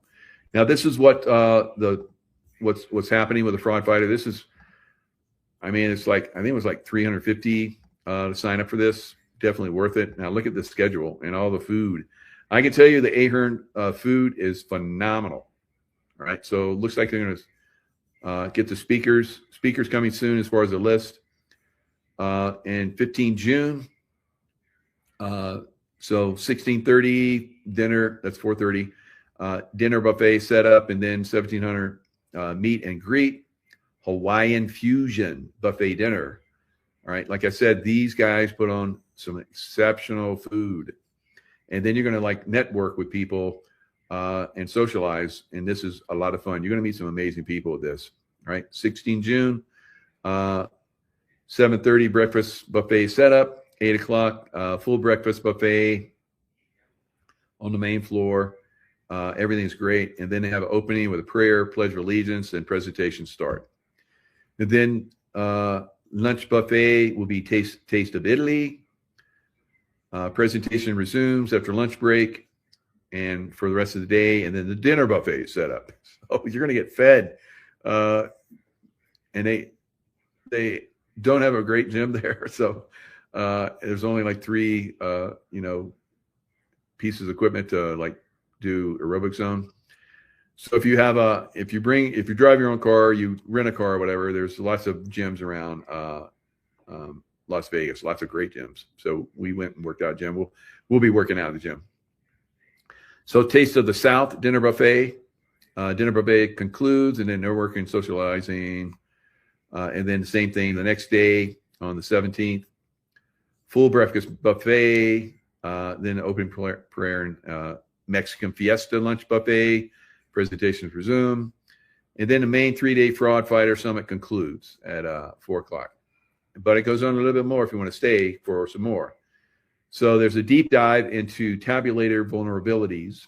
This is the voting stuff. Qualitative methods and modeling, best suited for those with prior knowledge of tabulator vulnerabilities, who are comfortable engaging with mathematical concepts such as statistical sampling, anomaly detection, or probabilistic risk assessment. So I will be there for that one.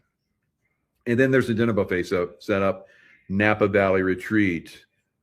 And then there will be the mathematical briefing on manipulation on election tabulators. All right. So that's the schedule for that. It's going to be fantastic. I'm signed up for it. I will be there. Hopefully see a lot of you guys there. Now I'm going to go into who I think our next Attorney General should be. All right. I talked about him last night. So Tracy just told me she's already talking to him. So it looks like he's confirmed. So that's good. So esteemed attorney Peter Ticktin, I've been calling him Ticklin. I guess I was thinking about being tickled or something, but it's Ticktin, throws his hat in the ring to become the next Attorney General of the United States. So it talks about his background. He's got a great background. Of course, they tried to take him down, but this is what I want you guys to see. He talks about major crimes. He says, in any event, the reason that we need me, Peter, to get in there to assume the office is the need to get to the bottom of the insurrection, which is against Donald Trump, possibly even bringing extreme judges, former AUSUs, and what was ASU? Assistant United States Attorneys. And they got a lot of them there in D.C., but they have them all over the country. In fact, they have, let me see, what's the number? 6, as of 2022, and it's been constantly going up, they have 6,300 of these assistant United States attorneys. So they're career civil servant lawyers. Of course, they don't have to go a whole career, but some of them do. In the United States Department of Justice, who serves under the United States Attorney for a federal judicial district. AUSAs represent the U.S. federal government in civil and appellate litigation and in federal criminal prosecutions. So that's what that means, AUSAs. And others to justice and to end the over-policing of businesses and entrepreneurs where minor transgressions have been treated as major crimes. So he's talking about if he's appointed, he's going to put these on a short leash. Election interference. So he goes into detail about how it's been Dominion, foreign and domestic. He names names. He says Eric Comer down to individuals in different states, such as Jenna Griswold, Colorado Secretary of State, who admits wiping hard drives clean and overwriting on them, which is a clear violation of federal law. She did this in 62 counties in Colorado, and no one cares. Even though she pushed to put Tina Peters in prison for doing what she did, and is still pushing for that as she runs for the Attorney General of Colorado. Wow. Criminal wants to go to a higher level. We know the identity of ballot box stuffers, and says we have deep state actors who were involved in planning to break windows and enter the Capitol on J6. They plotted long before the election. We know who they are and have them on videotapes. We need to determine who manipulated the voter rolls. Immediately investigate the manipulation of the elections in the 3 states, North Carolina, Arkansas, and Texas, where the primaries occurred this year. So I've been saying that Texas, absolutely fraud, right? And so they know it. They got the info on it. And looks like if he gets in there, he's going to, start to hammer this guys. Weaponization is not the wrongful pursuit of crimes committed by those protected by fame or politics, but rather the wrongful targeting of those individuals and then looking for a crime, or worse, inventing a crime, as they did with Donald Trump. So they weaponize the justice system and come after innocent people, like the J6ers and Donald Trump. It is a two-edged sword. It needs to be cleaned up. And so he talks about, how he's going to get, people in President Trump's circle, go after, the people that went after them. Meanwhile, we have criminals who have committed serious crimes, such as the sale of influence by Hunter Biden, the theft of untold millions by the Clinton Foundation and its owners from Haiti funds alone. So, wow. So this is incredible. The fact that Adam Schiff, Shifty Schiff, and Letitia James are not charged for their mortgage crimes is disturbing, at least. Sounds like this guy's going to be a good attorney general if he gets in there, guys. Then he says, restart the weaponization department, probably with Ed Martin. Wow. Ed Martin, that guy is a stud, right? He would be amazing. And fund it well. I was at an event where Ed Martin spoke, and afterwards people were like coming up to me thinking I was Ed Martin. It's pretty funny. All right. So clear victims of targeting carefully by dismissing cases and recommending pardons for victims of the following: parents who attended and complained to boards of education, police who were charged with excessive force, if appropriate, so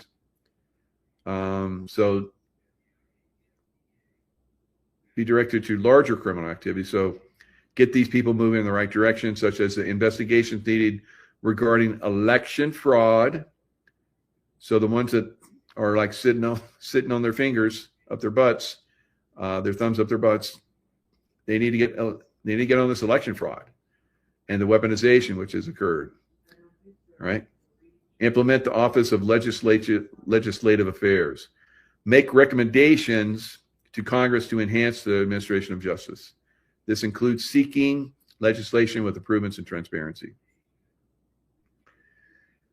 All right. So 13 more. 13, much more. So There's this guy's he's going to be amazing if he gets in office. He definitely needs to be in office. So there's your man, Peter Tickton. And like I said, we're going to have him on Wednesday. He's going to go into detail. Hopefully, we'll get him to the other influencers after he does the show with us. I think we get him, Nino and Scott and who knows who else, because Tucker Carlson's is a no-go now, right? And I hope Tucker Carlson's audience comes to us, right? So, and all these other criminals, Alex Jones, all those people that, still have an audience. Of course, they'll probably keep that audience, a lot of those audience, because they don't know. They don't know what they don't know. But at this point, they should be aware that these guys are part of the Pilgrim Society, right? Okay, guys. Lots of love. Let me get that out of the way so you can see my face. Lots of love. Stay in the love vibration, and we'll see you guys next time. All right, folks, as promised, I said I was going to do a 10-question rapid fire with Juan. Let's see if Juan can do this. Let's see if there's any glitches, any problems with the internet.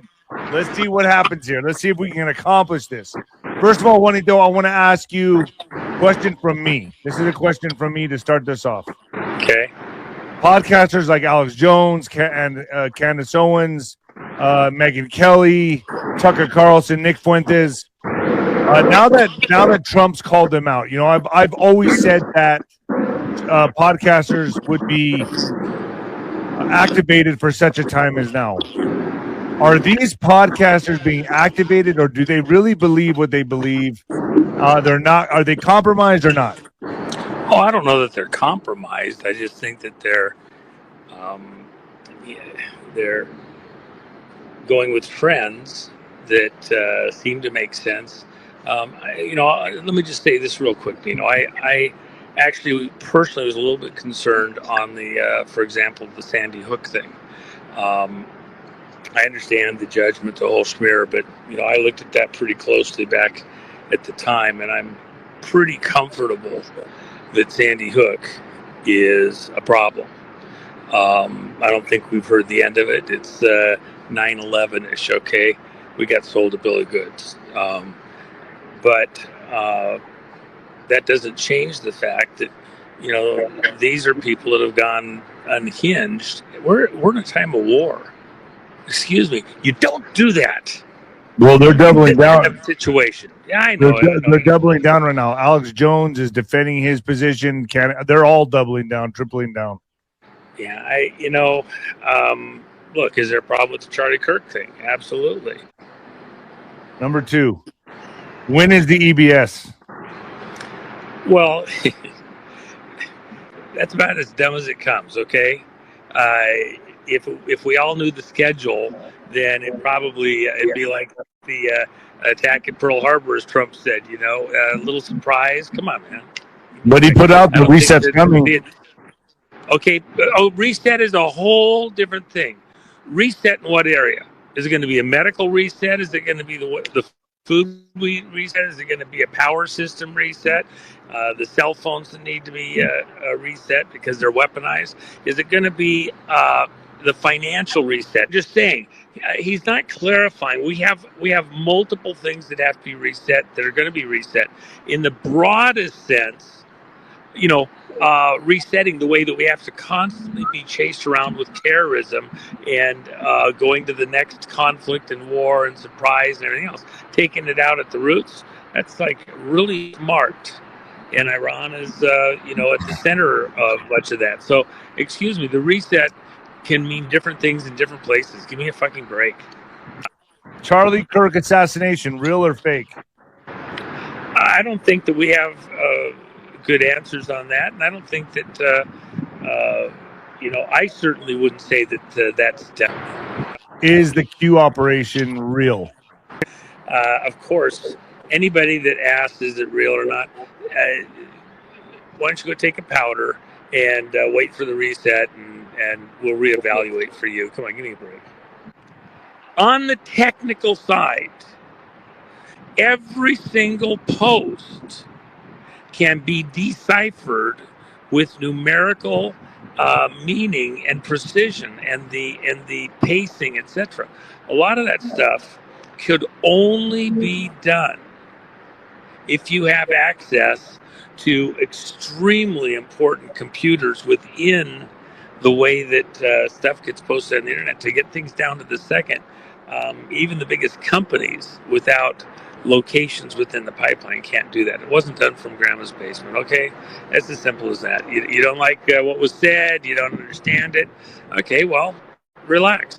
You're going to get a chance to understand it. If there's going to be a lot of people by the time it's all over. They still have that glazed over look in their eyes, but I don't understand. But and there's a place for it. Go join the Flat Earth Society, and you'll feel right at home. Come on. Wow, you got my next question. Okay? Well, then I'll switch it since you just answered that. Antarctica, ice It's wall. a cult. It's a cult. I'm sorry. The Flat Earth thing.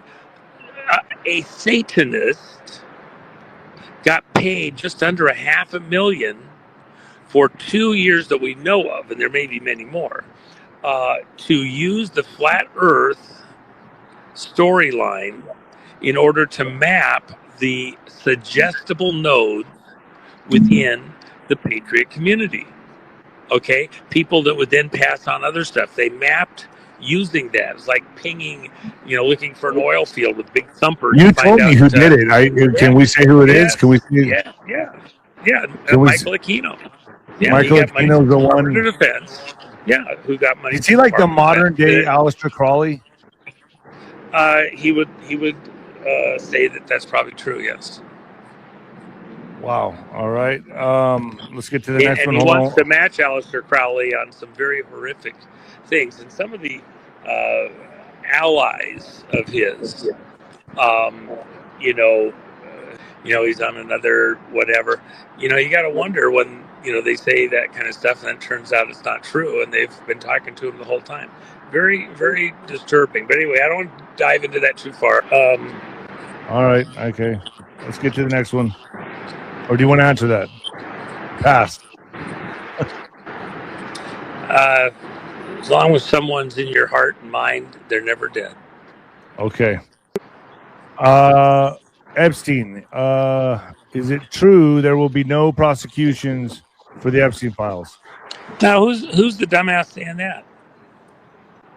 Diana Brookers. Books. Diana, come on, man. Diane Brooks. Dan or Diana? Diane. Okay, Diane, listen. We aren't done. We're far from done. Obviously, we can't prosecute Epstein. Ghislaine's in jail. Of course, there's prosecutions happening. The stuff that you're looking for is tied into things that are so big, you probably haven't even considered it yet. Okay? And unfortunately, that kind of stuff has to be, properly handled. So there's stuff into the banking that almost hasn't been touched so far with the people involved on the Epstein stuff that Epstein was brokering. So take a breath. Of course, we're pursuing this as best as possible. Bondi asked the FBI for all this evidence. They didn't even give it to her. Found hidden rooms at the FBI in Washington, D.C. and found more evidence. Somebody at the FBI was hiding it. We only located that from the burn bags at the FBI office. There is so much more coming. Well, will Trump's new attorney general finally basically drop the hammer? Are they going to serve out indictments?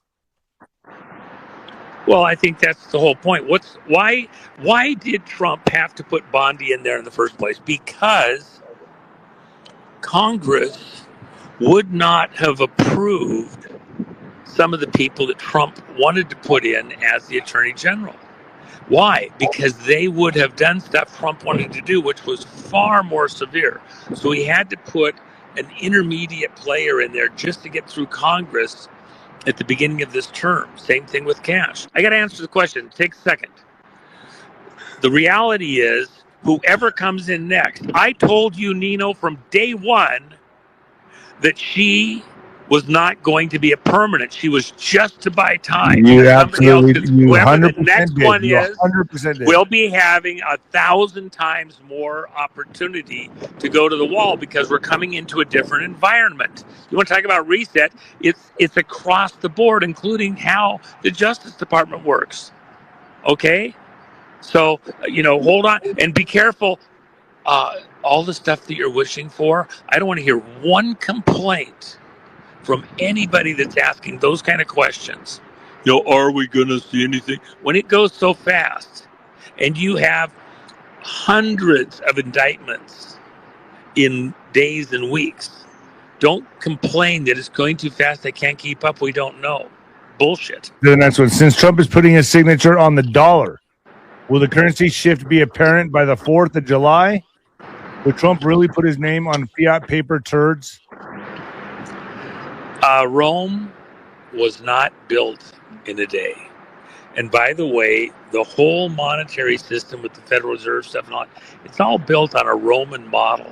In fact, the treasury in Rome was at the Temple of Saturn.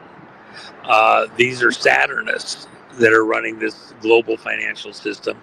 It's too long of a story for here, but the short version is that, by the way, they put all their little codes and symbols, owls and frogs and numbers and all sorts of things, the shapes and everything. The dollar has so many occult symbols that are imprinted on it so that you carry their occult magic in your pocket. It's magic for them because it makes them, wealthy. And starting to force them to have Trump's signature on their stuff to cancel out their bullshit is kind of a joke. It's kind of fun. When is the necessary scare event? And why have a necessary scare event? So why even have one, and when is it? Snake bite. When's he going to get you? There's a snake loose in the room. When's he going to get you? Give me a break. Good point. It's going to be when it is. I mean, I'm sorry. There's stuff that's not date driven. It's sequence driven. We cannot really effectively have all the attention come back when we get into the arrests until these things across the globe are reeled in so they can't be used to pull our attention other places. How will the military process the over 600,000 federal sealed indictments? Well, again, it's probably not just that those indictments are 600,000. There's several million names in those indictments. Many of the indictments have the same names on multiple indictments. So, but at the end of the day, you're talking millions, and there's so many different areas that it covers. When we get into that, what it does is it allows for us to move quickly. But a lot of those indictments will be updated. So, for example, in the election stuff, even though we had stuff back in 2015, 16, 17, there's other stuff that updates fresh and new that has not been served, and the indictments don't time out, that are still in the federal court system all across the country, 54 federal courts. Will Obama be the first arrest? No. Okay. The first arrest, Podesta has some serious problems. Brennan has some serious problems. You see either of them get arrested, you know that they didn't do what they did by themselves. Many others were involved. So because of the way Brennan's been conducting himself and where he's hanging out, there may be a few extra twists in that one. All right. When is Watch the Water going to happen? Well, again, putting a date on certain things is a misunderstanding. We have checkpoints, choke points that we have to get through. And so we're closing on some of those now, and I would say we're on, pretty good on the timing. But I think it's better to view all of these things, not looking for a date, or timing by a date calendar, but by checkpoints. We haven't dealt with Cuba yet, so a lot of this won't happen until we have Cuba resolved. Also, it's a critical thing, and then there's really kind of two parallel things here. There's the Venezuela, Iran, Cuba, and similar country type stuff, and then there's stuff in the markets. At the end of the day, it's City of London. It's the Wall Street crowd, which includes other markets around the world, such as the Nikkei and things like that. And then it's the military's been getting cleaned out, get it out of some of these, problem children. Rapid fire. Last question: is Israel really going to be saved for last? Well, I think you see that happening right now. Again, there's so many angles to this. The largest lobbying group in Washington, D.C., the Israeli lobbying group. Okay, but hold on, before you get all amped up. Second largest lobbying group, Saudi Arabia. And then if you add all of the Arab nations, the OPEC group, into either of those equations, they, outnumber the amount of money that's spent in lobbying Washington, D.C. like 3-1 over the Israeli lobby. So, but why I even raise that? Because Israel's being used as a stumbling block to take us to this third world war that many of the cults, especially the Masonic cult and Albert Pike, have a wet dream about causing the world to go into, to cause the three world religions, Abrahamic religions, which is the Jews, the Muslims, and the Christians, to fight each other. They all claim the same father, back to Father Abraham, Father of the Faithful. Their vision, this satanic vision, is to get the three half brothers fighting each other, and then they step into the gap after we beat each other's brains in. So at the end of the day, the fight is on, because remember, Israel was created through the Balfour Declaration, and that crowd that's taken over the Palestine area and doing the return of the faithful to Israel, a lot of these are very good people, but for everybody in the audience, don't interrupt me, this is very important. If you've ever been conned by somebody, they're your best friend, they have the greatest idea, they will, brother, sister, everything else. And right up until you get the slap in the face, okay? This situation there in Israel, getting the particular political crowd in there. Remember, the Brits were behind all of that shit. And their whole thing is divide and conquer. They're using that as a stumbling block to the world to create endless conflict, especially at the heart of the region, which is the energy supplier to the world. So why even the timing of Israel at that time in that region? Because it's the energy supply point. That's where the spigot gets turned on. The world runs on energy. George W. Bush said, after 9/11, we're in a endless war against terrorism that has no end. Okay, well, we're putting an end to it. Come May 17th, for the 49 days up to July 4th, the 50th, the Jubilee Day starts on July 5th. I believe that we're probably going to skate through most of these things. If you're looking for a time period where most of this drama actually starts to amp up, I believe it's after that. The president, God himself, After the prayer, wants us to have a hold on, that's important. moment. It's crucial. May 17th is the prayer. So after that, shit's going to get real. That's right. And by the way, and it's why I did a coin here just the other day concerning the astronauts. In the midst of all of this, and every question that your people have, let me just say something.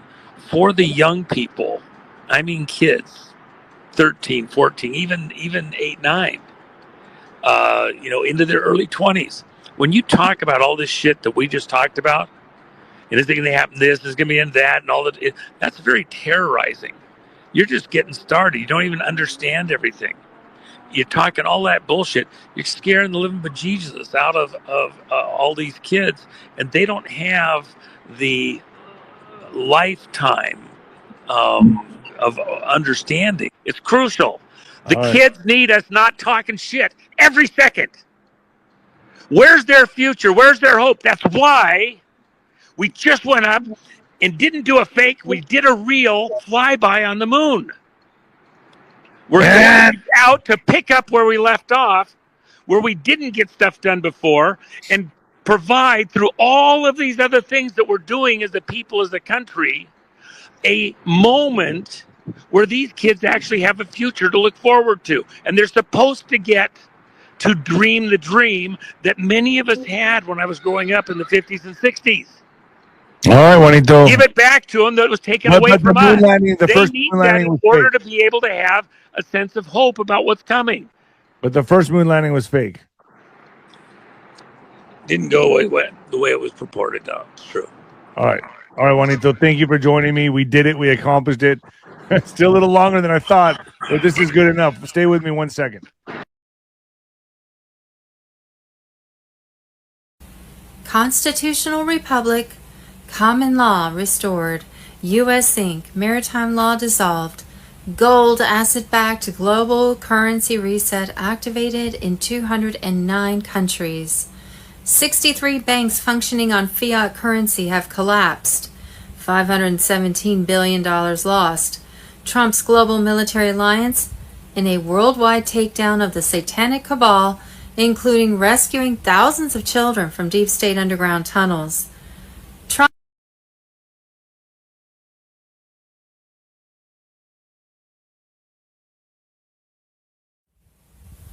Possible timing. On Monday, April 6, 2026, the new global quantum financial system was operational in 209 nations. With gold-backed currencies ending the fiat debt slavery, Trump had ripped financial control of the world from the cabal, restoring the sovereign U.S. Treasury. No income tax tariffs and fair sales tax now ruled. On Tuesday, April the 7th, 2026, banks were briefly dark as old debts were erased. IRS abolished, prosperity funds launched for we the people. SWIFT, Society for Worldwide Interbank Financial Telecommunication, admitted that all messages about financial payments must now only be sent in the ISO 20022 format. This format worked with a number of payment and settlement methods, such as wire transfers across borders and securities transactions. This had an impact on over 11,000 banks, 200 countries, and $5 to $7 trillion worth of transactions every day. On Sunday, April 12, 2026, start of new financial era, and Saturday, April 18, 2026, possible. Friday, April 10, 2026, breaking. We're getting close to the moment we've been waiting for. The final activation steps are anticipated to take place over the course of the next 24 to 48 hours. The start of the new financial era, which has been quietly developed behind the scenes, could be announced by official notification at any time. Nasara Dasara QFS system on Telegram. Worldwide activation. The live